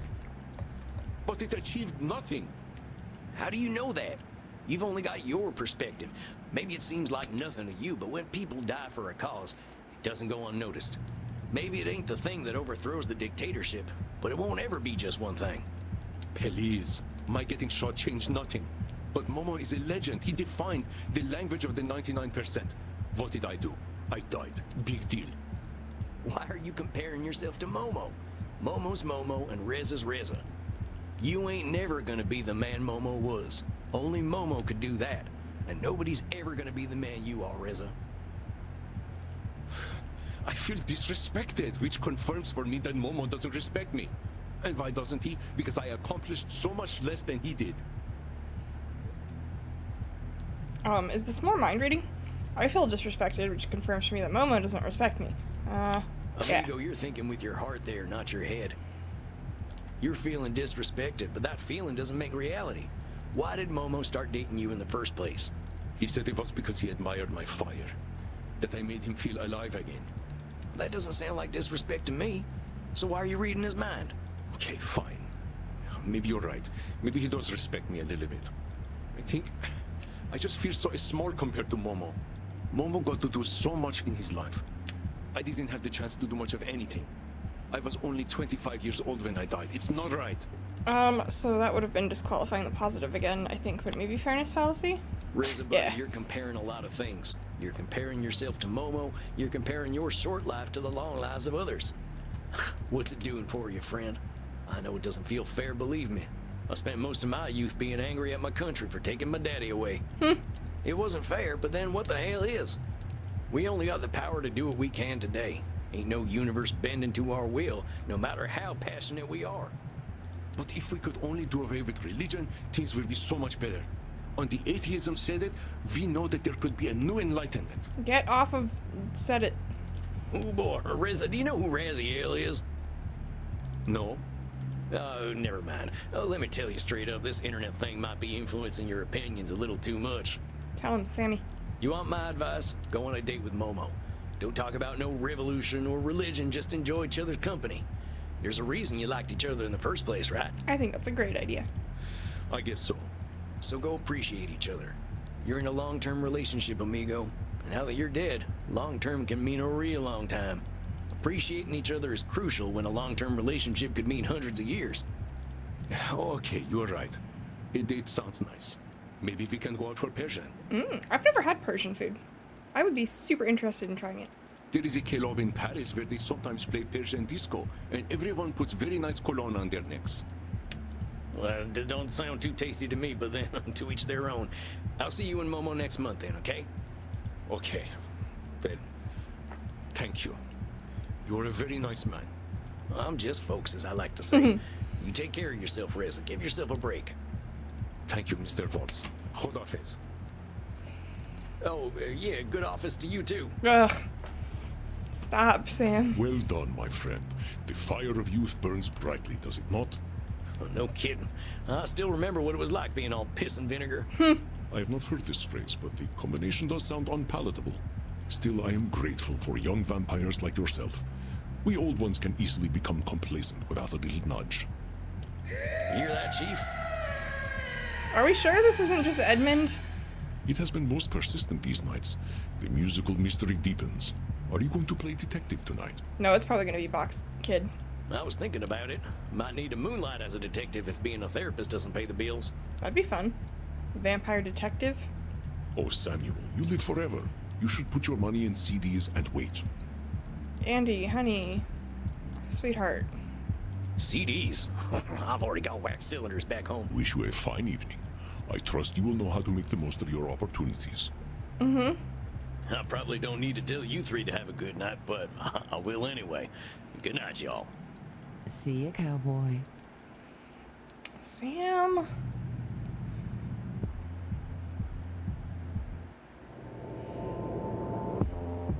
Alright, I'm feeling good tonight. Think I can find one of them bot kids. I'll head down to the square. Tarnation, folks here can't seem to get enough of back. I don't really get it. Sounds like a bunch of doodly doodly doo to me. What'd you miss? The iPad froze? Andy and Crimson brought Panoptabella in, and they're having a little three-way, and Panoptabella invited Sam, and Sam was like, no thanks.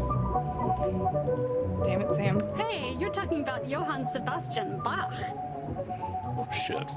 Seems I can't sneeze in the old man's direction without getting the third degree. Ha. Rightfully so. Technically speaking, he's the greatest composer who ever lived. Well, what about not technically? I guess there's subjective taste, but you can't listen to his violin partita number 2 in D minor, BWV 1004 if you like, and think that he's anything less than brilliant. Eyeball girl got some of Andy. Jealous? Yeah, yep, she did. I'm afraid I ain't never heard it. Oh, but you must! He was a master of compound melody. Just think of it, perfectly weaving back and forth between different implied melodies. His use of imitation is absolutely astounding. A contrapuntal dialogue that creates a melodic stratification, but with complete control. Make her stop, please. Excuse me, ma'am. I didn't mean to interrupt, but I have no earthly clue what you're talking about. Sorry, I can get a little excited about Bach. You and everyone else here, apparently. He's just so cool. And I thought German was hard to understand. Sorry, I haven't gotten your name. I'm Sam. How do you do, Sam? I'm Johanna. How do you do? I ain't heard people say that in scores of years. Why ever not, I wonder? It's a perfectly decent way to introduce oneself. Oh, she's a treat, too. Huh. I ain't heard anyone say why ever or oneself in a long time either. Could this be one of my kin? Well, maybe I can suss her out. I don't think she's a vampire, Sam. Make an outdated reference. Sure is some fine music they're playing tonight. Reminds me of a poem from back home. Sam, are you smitten, right? Do you like Johanna? You hidden orchestras, you serenades of phantoms with illustrations alert, blending with nature's rhythms, all the tongues of nations. That's Walt Whitman. Oh, to finally meet someone with an appreciation of old things. I am that if I'm anything. Dang, that settles it. She's not a vampire. She's got a smile sweeter than honey fresh from the comb. Sam. Reminds me of a lady I had a crush on back when I was alive. Sweet Essie May. I never had the guts to ask her out. Oh God, I really hope this isn't his grandbaby. Sam, are you well? His great-great-great-great-great-great-grandbaby. Huh? Oh, yeah, I'm a fit as a fiddle. Perhaps a fiddle that needs a tuning? Don't we all? Dang, witty too. Wonder if she's from my time. Sam, she's not a vampire. Say, I've got a question for you. Oh, what is it? Sweetly ask her out, suavely ask her out, or charmingly ask her out. I feel like suave and charming are not Sam's forte, so let's go with sweet. I was thinking, Yes? well, Please don't be his great granddaughter. Dad, I forgot how to do this. You know a lot about Bach. What do you know about where his kids ended up? What? What a bizarre question. I'm afraid I don't know. I'm down, Sam. She's just a history nerd, right? I suppose I would check the local graveyard. Oh, right. Yeah, thanks. You're interested in Bach's children, but not Bach himself? Well, yeah, I got my reasons. You're a strange man, Sam. But you must get properly introduced to Johann Sebastian Bach. I'm gonna perform his sonata in B minor soon at the Marktplatz. Would you like to join me? Sam, just do it. That sounds mighty fine, Joanna. Mighty fine indeed. Go for the history nerd, Sam, right? The night awaits then. Come on, cowboy friends. Do it, Sam. Andy did say he would find love when he was ready. Once again, the master therapist enters his domain. How are you this evening, Samuel? Fit as a fiddle and ready to get back to therapizing. I've got both them boys coming back in. Oh boy. Yes, I am curious to see how you handle Momo and Reza. Now that you've gotten to know them, what do you think is their biggest challenge? They spend too much time on the internet. Well, let me think. They don't have enough sex. Reza doesn't do enough around the castle. They don't respect each other, or them boys need Jesus. So Reza not doing enough around the castle seems like part of it, but they don't seem to respect each other. I don't know. This is a hard one. They don't need Jesus. Let's just say Reza doesn't do enough around the castle. It's part of it for sure. It sounds like Reza's too busy with his revolution and leaves messes around the castle. Cleaning up ain't too hard. Domestic duties are certainly important. Crimson is always pleased that I never leave the toilet seat up, but of course, I do not use a toilet. These issues may seem small, but often they are symptoms of a greater relationship strain. After all, Momo once did not mind Reza's cleanliness issues, correct? I don't know, Momo never really brought it up. They don't respect each other? They don't respect each other. Momo thinks Reza's wasting his own life, and Reza thinks the same thing about Momo. Yeah, I guess that's fair. Yes, I fear this is the root of their problem as well. A relationship without respect cannot be healthy. Shoot, I reckon that too. It's hard staying optimistic for them. Do not abandon hope for them, my friend. Perhaps this respect still exists, but it is buried beneath recent hurts. I trust you will do the best you can. But hark, the time of the appointment nears. Choose your distortions. Oh boy. Control fallacies. Disqualifying the positives. Always right. And Nosferatu thinking. Let's go. Locked and loaded. Very good, Samuel. With your gun of truth, may you blow cognitive distortions into a fine red mist. You're making fun of me. You practically begged me to, my friend. I will leave you to your clients. All right, let's see if I can't help these two boys. That? Bonsoir, mon ami. Salam. Well, bonsoir and salam to you gents. It's good to see you both together again. Stop, Sam. I've gotten the chance to talk to you both on your own, and I've got a better sense of where you're coming from. It's clear that you two have a lot in common. That probably helped you bond in the first place. Now, let's see if we can find it again. What do you think? I find this most agreeable. I am eager to have an happy castle again. Okay, I will try it. Good. Let's start with some positives so we can remember why we're here. Momo, why don't you tell Reza something you appreciate about him? Very well. Reza, I love your eyes and your ass. If anything could convince me of God's existence, it might be that ass. Alright, that was slick. That ain't exactly the kind of appreciation I was looking for. What about Reza as a person do you appreciate? Yes, well, Reza, you are such a passionate damn soul. You are all fire inside. Meaning you think I am all passion and no thought? Oh my god. Sit down. Bad. Oh, there, Reza. When did Momo say that, huh? That's what he meant. He thinks I'm impetuous. I thought dead people didn't get earwax, but maybe I ought to check, because I didn't hear him say that at all. You want to try responding to what Momo actually said? Because that's all he's giving you to work with right now, hombre. Yeah, hombre. Momo just said he appreciates your fiery spirit. What do you say to that? Yes, sorry. Momo, thank you. I appreciate your words. Well, that's much better. Now, why don't you tell Momo something you appreciate about him? Momo, you are so smart. You have taught me so much about life and death. I don't know why you would be interested in me. That seems like maybe some disqualifying the positive. I don't want to cut in again so quickly, but Reza, Momo here was interested in you for a reason. A lot of reasons, most like. You got something to offer in this relationship. Otherwise, why would he be wasting his time with you? Anyway, I'm pretty sure I asked you to tell Momo something you appreciate about him, not knock yourself down.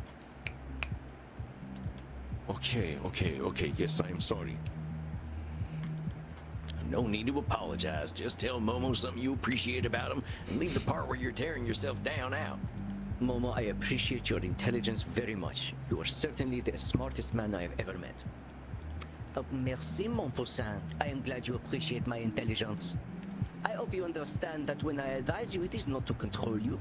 I am simply right, through ages of experience. Always right. Momo, buddy, you said you know about cognitive distortions, right? So you must know you're being always right now. You might have a lot of experience, but even though you're a 200-some-year-old vampire, you're still human. There's a heck of a lot you don't know. And even if you did know everything, not all that advice would be right for Rizza.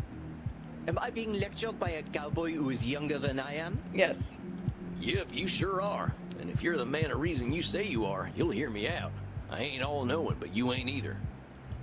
Oh, very well, of course. I have learned much, but there is much to learn yet.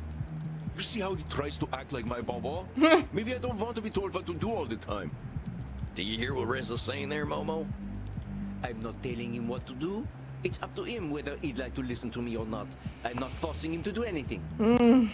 The only thing I am telling him to do is to clean up after himself a little if we are going to live together. See, you never brought that up before until now. Do you know he leaves blood-soaked clothes on the floor? Blood glasses left in his coffin? It coagulates overnight. Absolutely disgusting.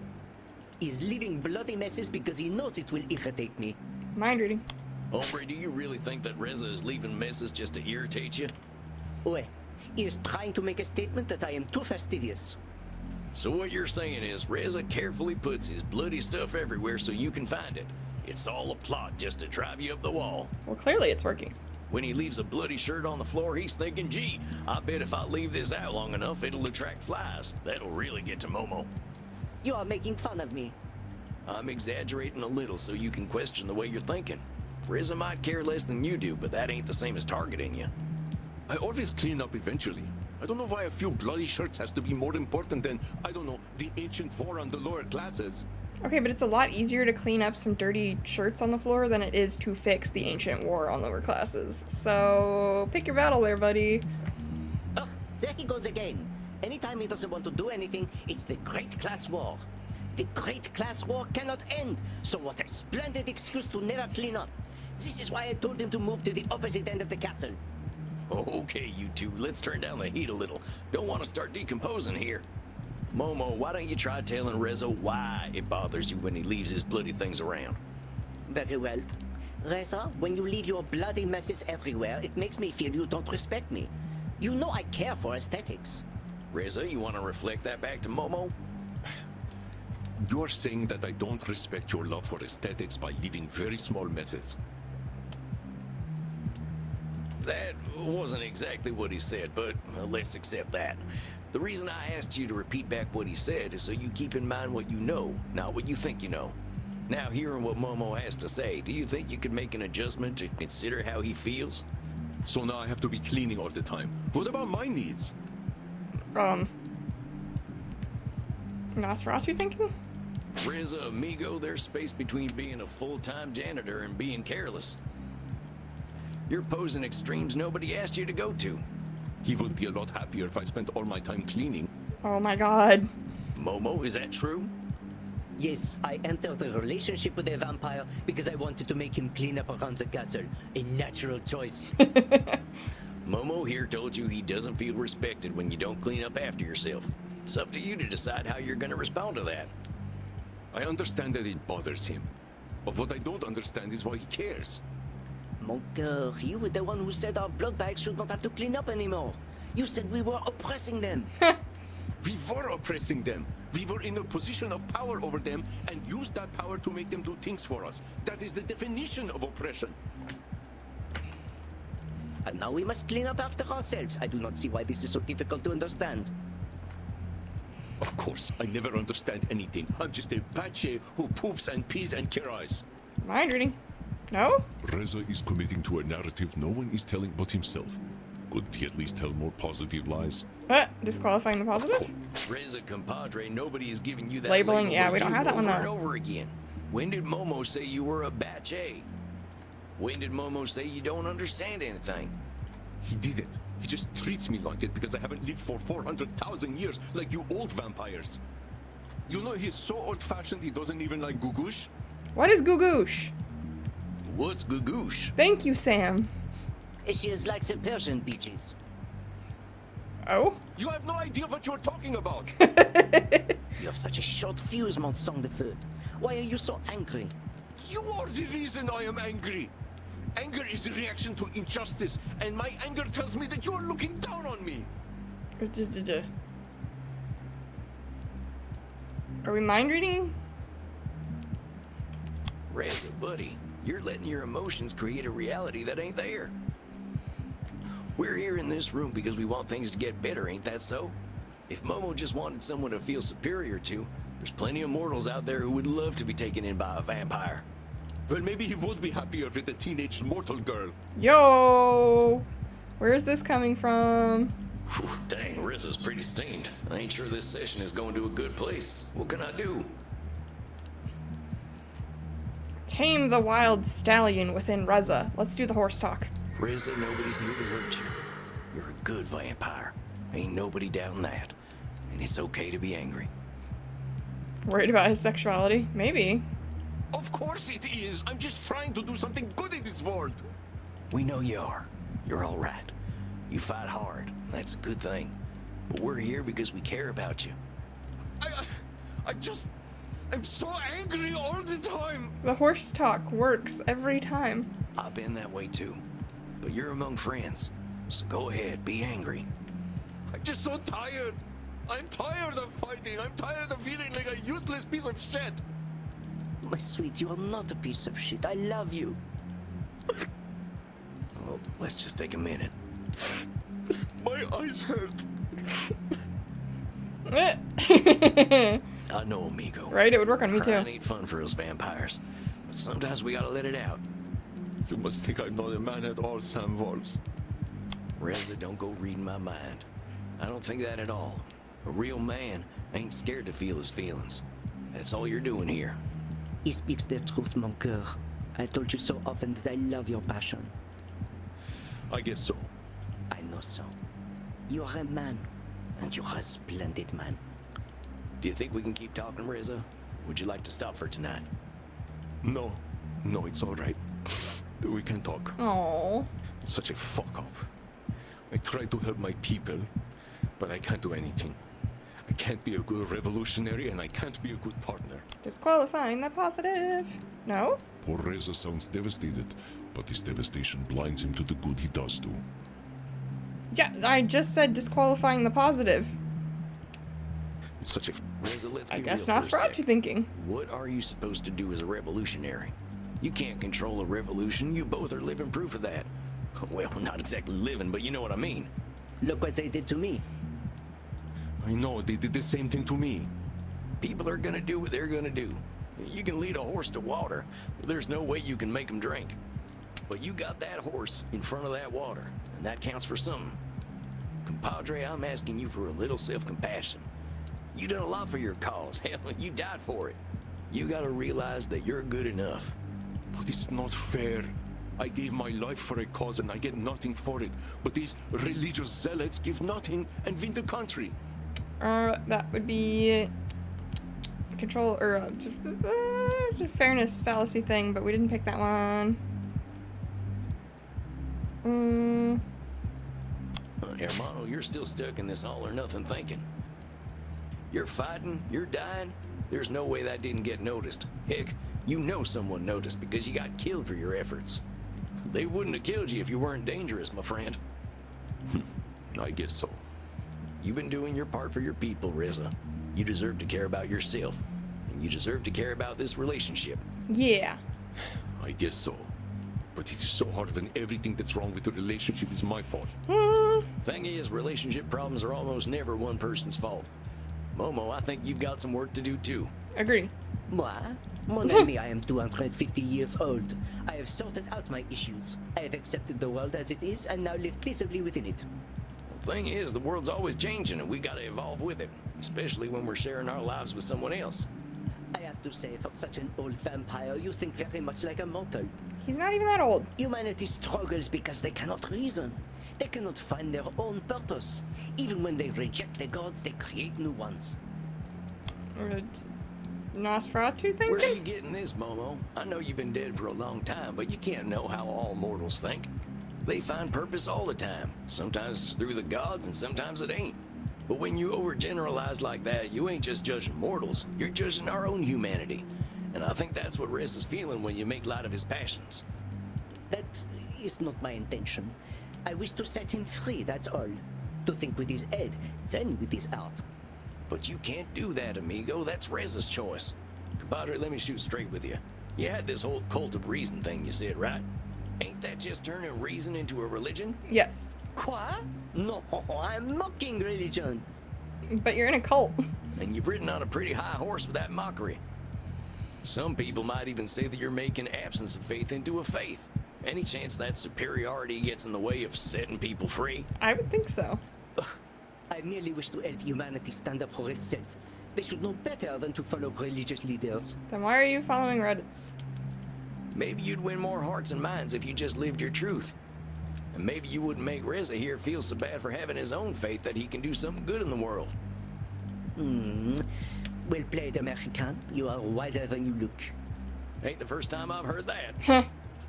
Very well. Reza, I apologize.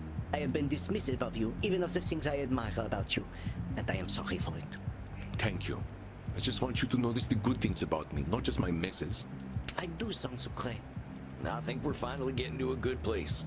Maybe we can make some compromises here, huh? Momo, maybe you can let Reza work on his passions. And Reza, maybe you can agree to clean up some more around the castle. Or you can start paying your familiars to do it. Yeah, there you go. You're rich. I guess our relationship is doomed if I don't clean up. Oh my god. Hermano, I know you're a man of extremes, but maybe this is something we can work on.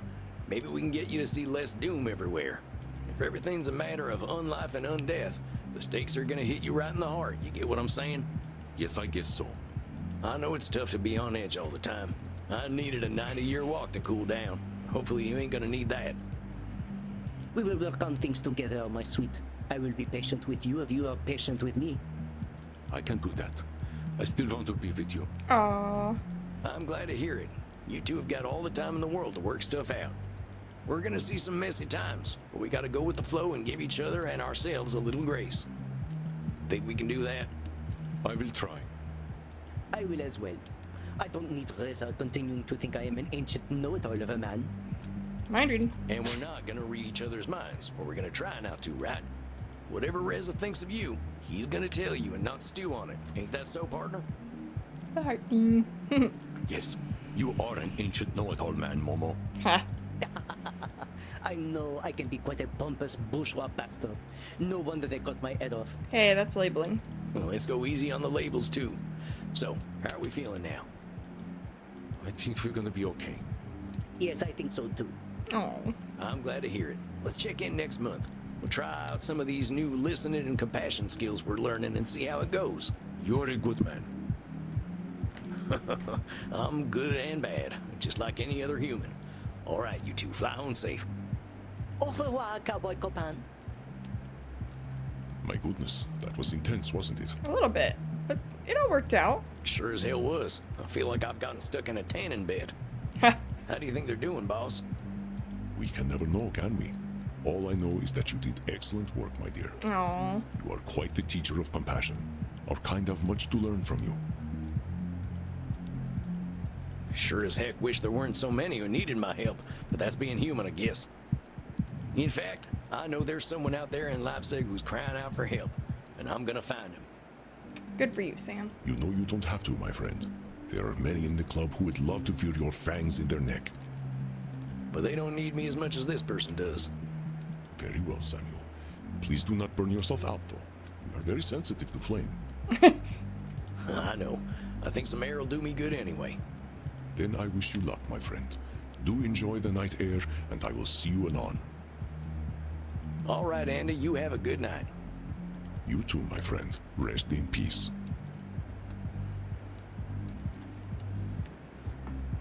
We need a giggle emote? We do. We do. I need a day to like just draw and work on Getting emotes. along a little better. Now I'm getting close to solving this back mystery. I can feel it. I think tonight's the night I check out the graveyard. I wonder how his little not date with Johanna went. Oh, hey, Bert. Oh. What do you know about the local graveyards? Bert's here. Oh, yeah? Can you give me some directions? Uh-huh. And then?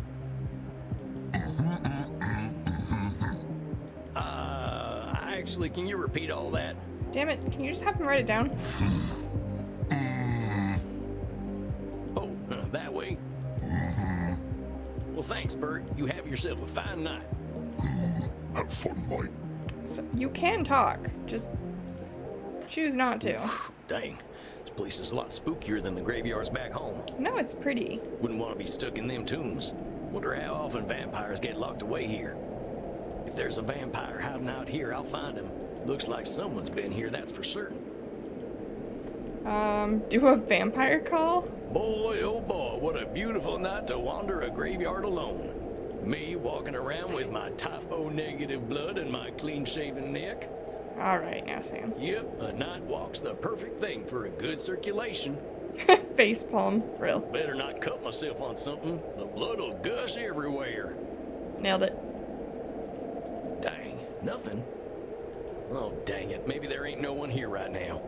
Guess it was too much to hope that this backhasser would drop in my lap. Oh, well, guess I'll head back. Dun, dun, dun, Why didn't you just... Whatever. Ah!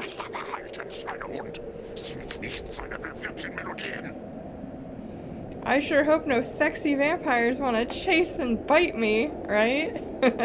This one's not particularly sexy. Holy shit, who the heck are you? English. Raus hier, Englisch. Lass mich in Ruhe. Look, hombre, I ain't here to hurt you. Ich verstehe Ihre schmutzige Sprache nicht. Raus mit euch. You're a Bach, ain't you? I'm here to help. Bach? Ich? Wilhelm Friedemann Bach ist nicht ein Bach. Nein, es gibt nur einen Bach. Keine Söhne, keine Töchter. Wir sind alle tot. Tot, hörst du? I don't know what the heck he's saying, but I know there are some distortions in there. What? Where is DMR? Right? I'm kind of picking up a few things that I can interpret vaguely, but... I'll try some of my old favorites. Verstehst du denn nicht? Ich bin ein Nichts. Es gibt nur einen Bach und der ist tot. Dev in chat, he's saying there's only one Bach and he is dead. Oh, thank you!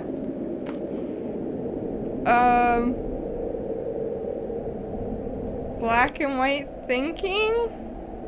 I heard something about all in there, but all is a pretty broad word, amigo, and it's seldom true. Was? Sie wissen nichts. Nichts. Alle Bachs sind tot. Bis auf einen. What? You know nothing. Nothing. All the Bachs are dead except one. Yeah. Dang it. Thanks, Google. Well, shucks. I guess that's what I get for giving therapy to someone who didn't ask for it. I don't think these distortions are gonna do the job. Only one thing I can do can help. Lass mich, Englisch. Das ist ein Friedhof. Lass mich in Frieden leiden.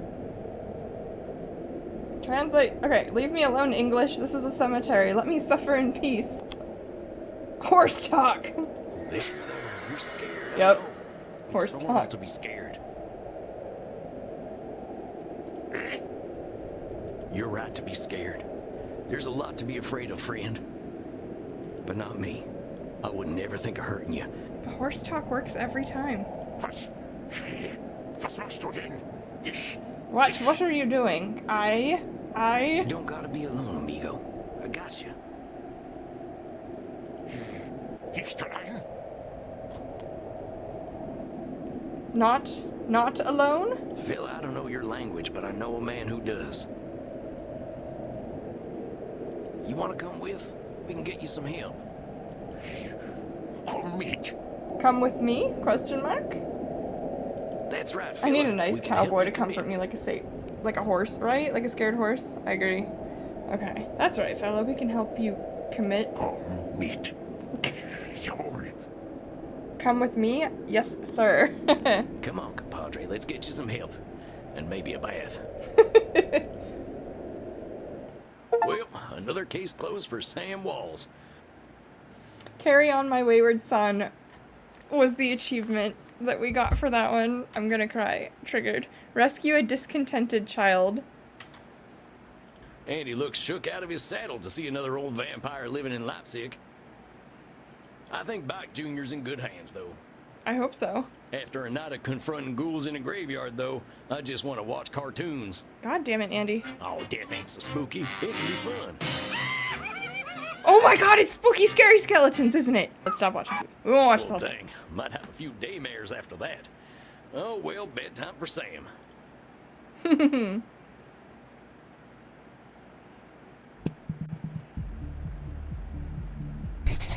evening, my dear friend. I am looking forward to watching you work tonight. Let's go. I'm glad I can provide a little entertainment for a 3,000-year-old. It might not be that amusing to watch, though. Momo and Reza seem to be a little bit more accepting of each other's differences. Let's hope so. Let's hope nothing happened in the week since they've been here. Or month? I believe it is so, but our relationship is always work. If we are properly living, or unliving, our humanity only becomes more complex with age. I gotta confess, I'm a little out of my element in that department. I haven't had a real relationship since I died. No couples. Ghoul vampire dude. We need resolution. Right? I have a feeling we'll get back to him after this session, hopefully. I pity for the vampire dating world that you are not part of it. It is bad out there, Samuel. Voice of experience, huh? At my age, I am the voice of experience by default. I only hope to learn from those experiences. In truth, I prefer to date mortals. Vampires tend to live in the past, but mortals have no option but to live in the present. That's fair. Maybe I can ask you a few questions about it. About vampire age gaps. I've been meaning to ask. You're a heck of a lot older than Crimson. Ain't that a little weird? Admittedly, yes. Crimson gets few of my references. We have a chance. She was not present for the end of antiquity, the classical world, the Dark Ages, feudalism, or imperialism. Yeah, fewer. Doesn't that create some problems? She's got a lot less experience than you do. I cannot disrespect her for this. Her experience is unique to her, and that is what I try to appreciate. But I admit we are often frustrated with one another. She finds my resistance to technology difficult, but I was around for several industrial revolutions, so I do not see how she can be so cavalier about the dangers of technology. She is impatient about the slow advancement of human rights, like Reza, but I value her fiery spirit. Even you, my friend, have juvenile impatience at your tender vampire age, but this is what makes both you and Crimson attractive. Will you guys just kiss? You sure it just ain't the allure of young flesh? Well, we are not supposed to say that part out loud. I suppose I seek to hold on to my youth and openness to the passage of time, just as Momo does. About sex? So everyone knows we vampires are horny bastards. How does that change in a vampire relationship? We get kinkier and more experimental. Our disgust at the unconventional lessens with familiarity. Makes sense. A relationship can be a safe space for a vampire to explore. Oh, shucks, I don't think there's much wrong with conventional sex. Are you sure you must return to the United States, my friend? There is much to explore here.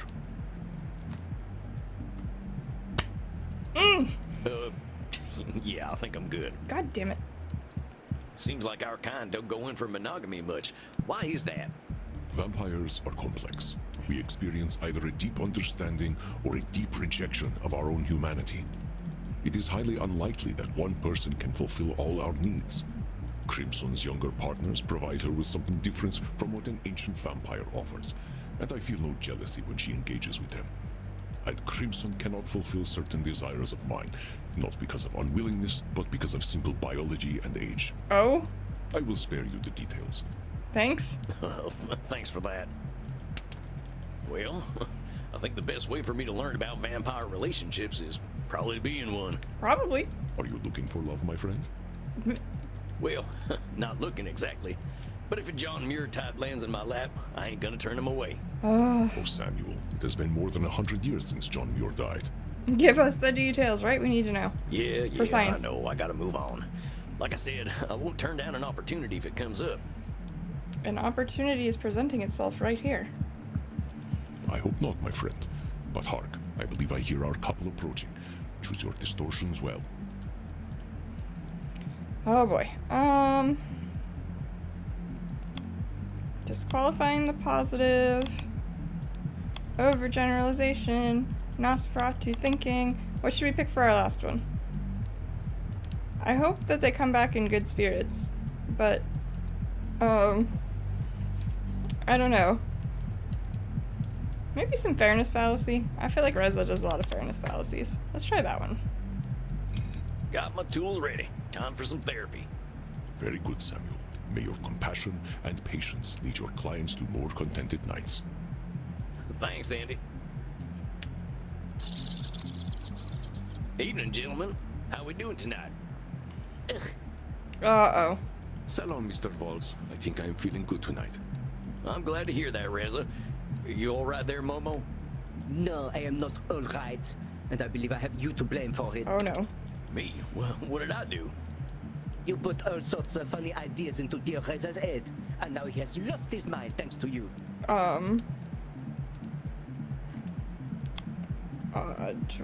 That seems like some blaming, but I didn't pick that one. No. What I've been doing here is reflecting the things you two have been saying. You can lay blame on me, but that's ignoring what brought y'all here in the first place. Let us review the order of events. Reza was a rational vampire. We came to therapy, now he is not. Who else am I supposed to blame? Amigo, you came here for reasons I had nothing to do with. Well, maybe we better lay our cards on the table. What's been going on? Why do you think Reza's lost his mind? Well, go ahead, Reza. Take your shirt off and show the man what you have done to yourself. Well, all right. Hey, You got a that's tattoo. a fine tattoo, friend. I ain't never been inked myself. A little afraid of needles. What's it mean? It's two fish on his bullet holes, right? They're koi fish. They go with the flow, but they don't stop being what they are. I think it's cute. Hey, I like that. That's a great perspective. You want to accept the world for what it is without compromising yourself. Yes, that is why I incorporated my bullet holes. I died for my cause because I care about it, and I always will. I can still be myself and make an impact on the world without expecting to completely change it. Okay. Yeah, yin and yang, sun and moon. I like it. I dig it. Well, dang, Reza. That's a beautiful way of looking at things. Is it? You should hear the mail that comes from his beautiful mouth now. The world belongs to those who let go. He whose desires or few gets them. He whose desires or many goes astray. My dear Reza has fallen from reason and breathed the opiate of the masses, religion, into his dead lungs. Why are you so angry? I finally listened to you, to both of you. I am learning to accept what I cannot change. I am upset because I thought I was dating a freethinker like myself, not one who quotes from ancient books. Well, what's he talking about, Reza? You find some kind of religion? Well, yes. I think I have been looking for answers for a long time, and I started to find them in the Tao Te Ching. I thought you were an intelligent man, but here you are believing in yet another sky daddy that will only hurt you. Damn it, I didn't take always right because I was hoping that we were gonna be past this, and now we're not past it. Son of a bitch. Momo buddy Reza here is looking more content, and he says he's feeling more content. Is finding some kind of faith only bad for him? Yes, there is contentment in reason alone because only reason is true. Oh, this is not great. Maybe that works for you, but it ain't gonna work for everyone.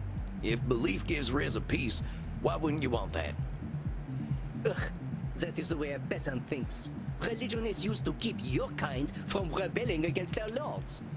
Well, maybe it was sometimes, but it don't sound like religion was forced on Reza. What do you say, Reza?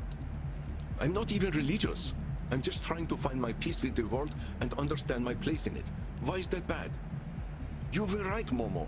I was getting so angry about things I couldn't change. But I am still here. I'm still me. I still believe in the fight for freedom, but I need to accept my place in that fight. You're not wrong about that, darling. But I cannot believe that you would turn your back on reason to do it. Oy. Reason told me that the universe is wrong and broken. The Tao tells me that the universe simply is. Do you hear him?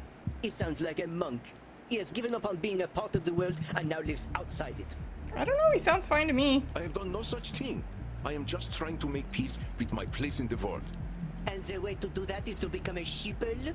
Get off the internet, please. I understand now, I think. You don't respect people who don't think the way you do. I don't respect people who spurn reason as the one true God. Don't you understand? You are just as dogmatic as the ones who took over my country. Boy. You started the cult of reason for the sole purpose of mocking your fellow humans. I'm not surprised they cut off your head. Oh, you like that I was beheaded, do you? Yes, they cut off my head because reason is the most terrifying thing in the world to the chained mind. And I would go through it again. In fact, I invite them to cut off my head again and again. Why? What does it get you? Fine. You are smarter than everyone else. Now what? What does it make better? You think I am a fool. You disrespect me. You think I'm no different from a mullah or an inquisitor. Mind reading again? Whoa, I'll stop you there, Reza. I know you're feeling judged, but you're mind reading here and going to extremes. No, I'm afraid he isn't. It's true. I don't respect him, not anymore. Ooh. You serious? Reza finding a little piece has made you really see him differently? We fucked up. It would be ridiculous for me to see him otherwise. I am a man of reason. Then I feel sorry for you, Momo. You're an intelligent man. You have a deep understanding of the world, and that made you so attractive to me. But maybe you aren't curious about understanding other people. I think we both know this relationship has been over for a while. I would have been content if you had simply adapted to the cold embrace of reason as I have. We could have enjoyed intellectual pursuits together for eternity. I don't know if there's any save in this one. I will only ever be me, Momo. That is a shame. Not really. Very well, therapist. I hope you are happy. You've destroyed the relationship. Hombre, I ain't here to save or destroy your relationship. I'm here to find reality, no matter what it is. Man of reason ought to appreciate that, right? I suppose so. It seems that reality bites, with fangs sharper than my own. Yikes. That's it then. Maybe it is better that we find our own paths. Perhaps my needs are better fulfilled elsewhere. Okay, I feel like you guys have your answer. Like, I feel like... I don't know, you guys just laid it all bare right there. I mean, we don't have to end that part of our relationship. Oh? Indeed, no. It would be a pity if I could not see that airy chest again. You mean this one? Yes, that one. Your animal side should still be intact, yes? Okay, so they're just gonna do the friend with benefits thing. I am the same person, Momo. Oh, well, then this is acceptable. I will still move out. The castle is too much for me, but I think we can still have fun. Okay, whatever, if that works for them, I guess. You two gonna be okay then? I imagine so. I will be Momo, Reza will be Reza. Reason says it cannot be otherwise.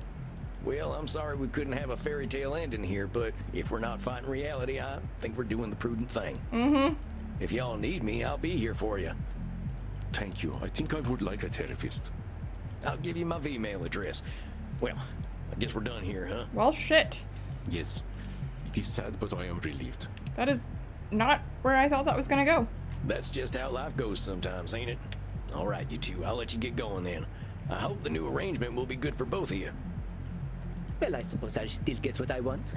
Oh. Very well, therapist. Bonne nuit to you. and Khodafez. An unexpected end to the evening, but perhaps the best one we could hope for. Give me that old-time religion was the achievement we got for that one. And only 4.1% of players have it. Whack.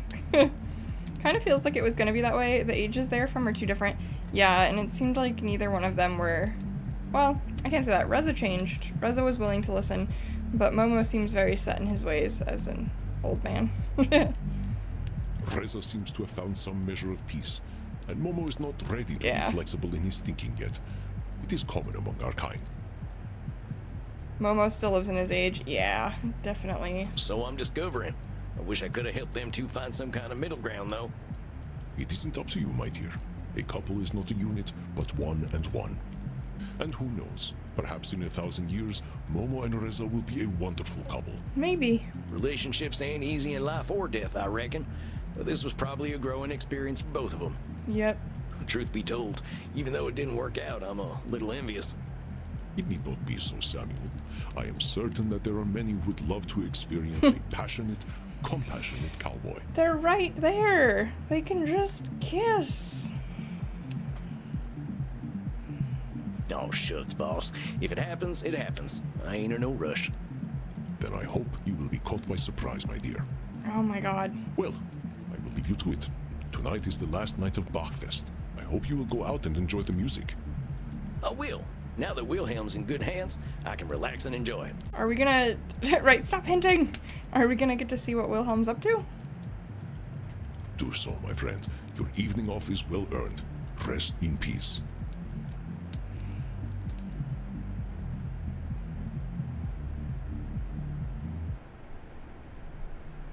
Well, I was hopeful for them two fellas, but I think Reza's just outgrown Momo.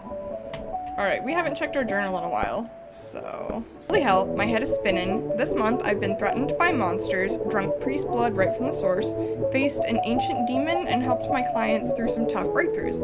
It's gotten me pondering about what's next for me. I came here to learn, and now I feel pretty confident about being able to help my kin. Then again, that could be a control fallacy. Andy's told me so many times that I won't be able to help everyone, so maybe I should just help people that come here wanting to be helped. I guess I should talk to Andy about all this. And then that went from August to October. Seems like my last month in Leipzig ain't gonna be boring. I started giving therapy to a couple, and hoo boy, they were letting insults fly. Turns out Bert is a big classical music fan. I wouldn't have guessed it, but it seems like everyone in Leipzig loves Johann Sebastian Bach. I went downtown and saw a Bach statue near the St. Thomas Church. He didn't seem too pleased to see me. Seems someone else ain't too pleased with him either. Apparently there's a ghost haunting the town who's real mad at Bach called the Bachhauser. Something tells me there's a vampire who needs my help, and I'd sure like to find him. And then from October we went to November. After having my therapy session with Momo, I needed to get out for a walk, decided to visit Joey Bach again, and met another fan who wanted to talk my ear off. Something's feeling off around here. I get that Bach was a fancy composer and whatnot, but I ain't never been too comfortable with people worshiping other people alive or dead. Seems to me that Bach wasn't exactly the type of dad to give out lots of hugs and forgiveness, but hey, maybe that's my daddy issues talking. When I think of it though, don't we all have daddy issues, right? November 12th, doing all this couples stuff has got me thinking about my own love life. I think Andy and Crimson have been getting to me some with all the jokes. I reckon I could be a little more open, but thinking about what happened with my wife and my sister-in-law makes me think I shouldn't be with anyone. I know, Nosferatu thinking, disqualifying the positive, all that. I did meet a vampire last night with a smile like sunrise, name of Johanna, reminded me a heck of a lot of Essie. Oh, Essie May from the general store in Liberty, Missouri, way back when. Ah, hell, I should be focusing on my work and helping this Bachhauser fella. Love can wait till I'm back home, maybe. Sam spitting facts. Don't we all, boo? Right? Real. For real. And then the last entry, I found the Bachhauser. I tracked him down to the big old cemetery where all the goth types, I feel like that might be a typo. All the goth types here like to have their annual hoedowns. Turns out the Bachhauser is Willem Friedman Bach, Johann's son. I guess I was right on the money about the daddy issues. That fella looked worse for the wear. Smelled like Princess the one time she got into my baked beans. Ew. But Andy's got him taken care of now. Got him a nice bath, new clothes, and now he's actually a pretty fine-looking gentleman. Reckon the goths here will be all over him once he gets his head on straight. I really do like helping folk. I can't imagine the stuff my gang would say about me now. And that is it for our journal. Love ain't easy for us immortals, but I gotta hope. Yeah. What do you think, Johan? Think there's any hope for us old folks? Talking to dead men again? Johanna's back. Joanna, hey! I was hoping I'd see you again tonight. That was a mighty fine flute playing you did the other night. Thank you, Sam. You're an old soul, I think. I wasn't surprised you liked Bach. Well, the man certainly had a gift. I thought you didn't like Bach.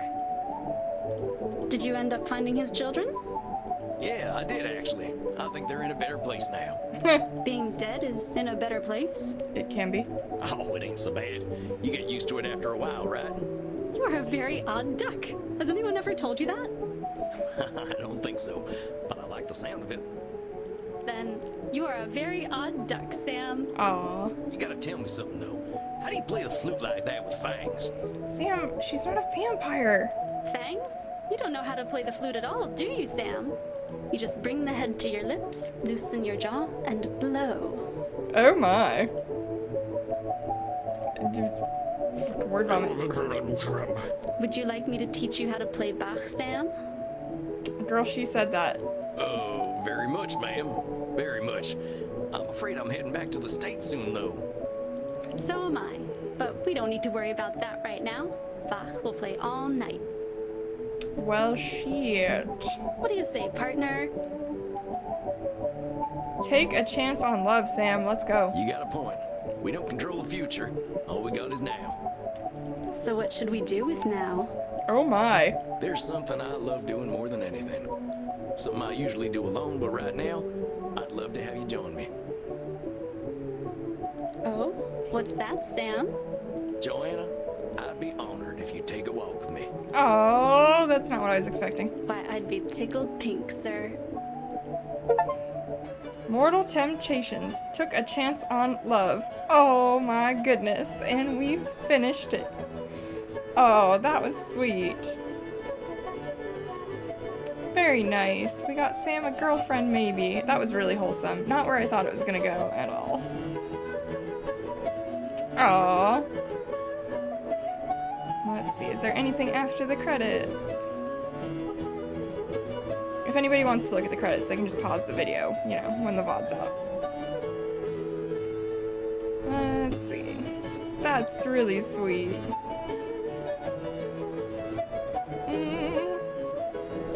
Special thanks. If you're reading this, we think you're awesome. We would probably be friends in real life. Thank you for supporting Little Bat Games. Ah, Little Bat Games, I love you.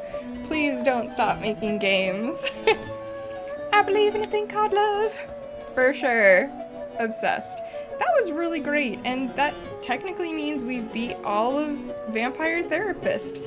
I definitely think it's like one of my favorite games we've streamed so far, and I thoroughly enjoyed it. God, I'm not singing it, no. I'm not singing the whole thing. I hope you guys enjoyed it too. I wanted to know more about the old guy. Yeah, me too. Bach's son. I was really hoping that we were gonna get to see him like all cleaned up and maybe have a conversation with him. This isn't the closure I wanted. That's fair, yeah. I definitely think we should have gotten some closure on that one for sure. But otherwise, I thought it was a really great game. I enjoyed streaming it for you guys and hanging out while we did. We go to Blue Sky and demand more. Yes, we do. We demand more. More game, more content for this game. Several ideas from the chat have shown up, definitely. Yeah. Thank you so much, everybody, for watching. I hope everybody has a great rest of their evening. And Elf and Davey, I will message you both. Have a good one, everybody. Thanks so much. Bye. That was our last episode of Vampire Therapist. I can't believe it's over. This has been one of my favorite games we've streamed so far, and I feel like I've learned a lot about cognitive distortions and picked up on some terms that I can use to reflect on my own behaviors. I'm really looking forward to seeing what else Little Bat Games creates. They absolutely cooked with this one. It was an absolute joy to play through. If you enjoyed it, don't forget to like and subscribe, leave a comment down below, and let me know who your favorite character was. What was your favorite session we had? Which episode did you really enjoy? It really helps the channel out. If you want to help support the channel, you can follow me on Twitch at twitch.tv/fayfangs, and if the sub price is too high, you can subscribe to my Patreon or drop me a tip on Ko-Fi. The links for all of those are below in the LinkTree. You can also support the channel and stream by purchasing fun gifts off of my Throne wishlist, found in the LinkTree below. I announce my streams and any stream cancellations on my social media like Blue Sky, Twitter, s/x, Threads, Facebook.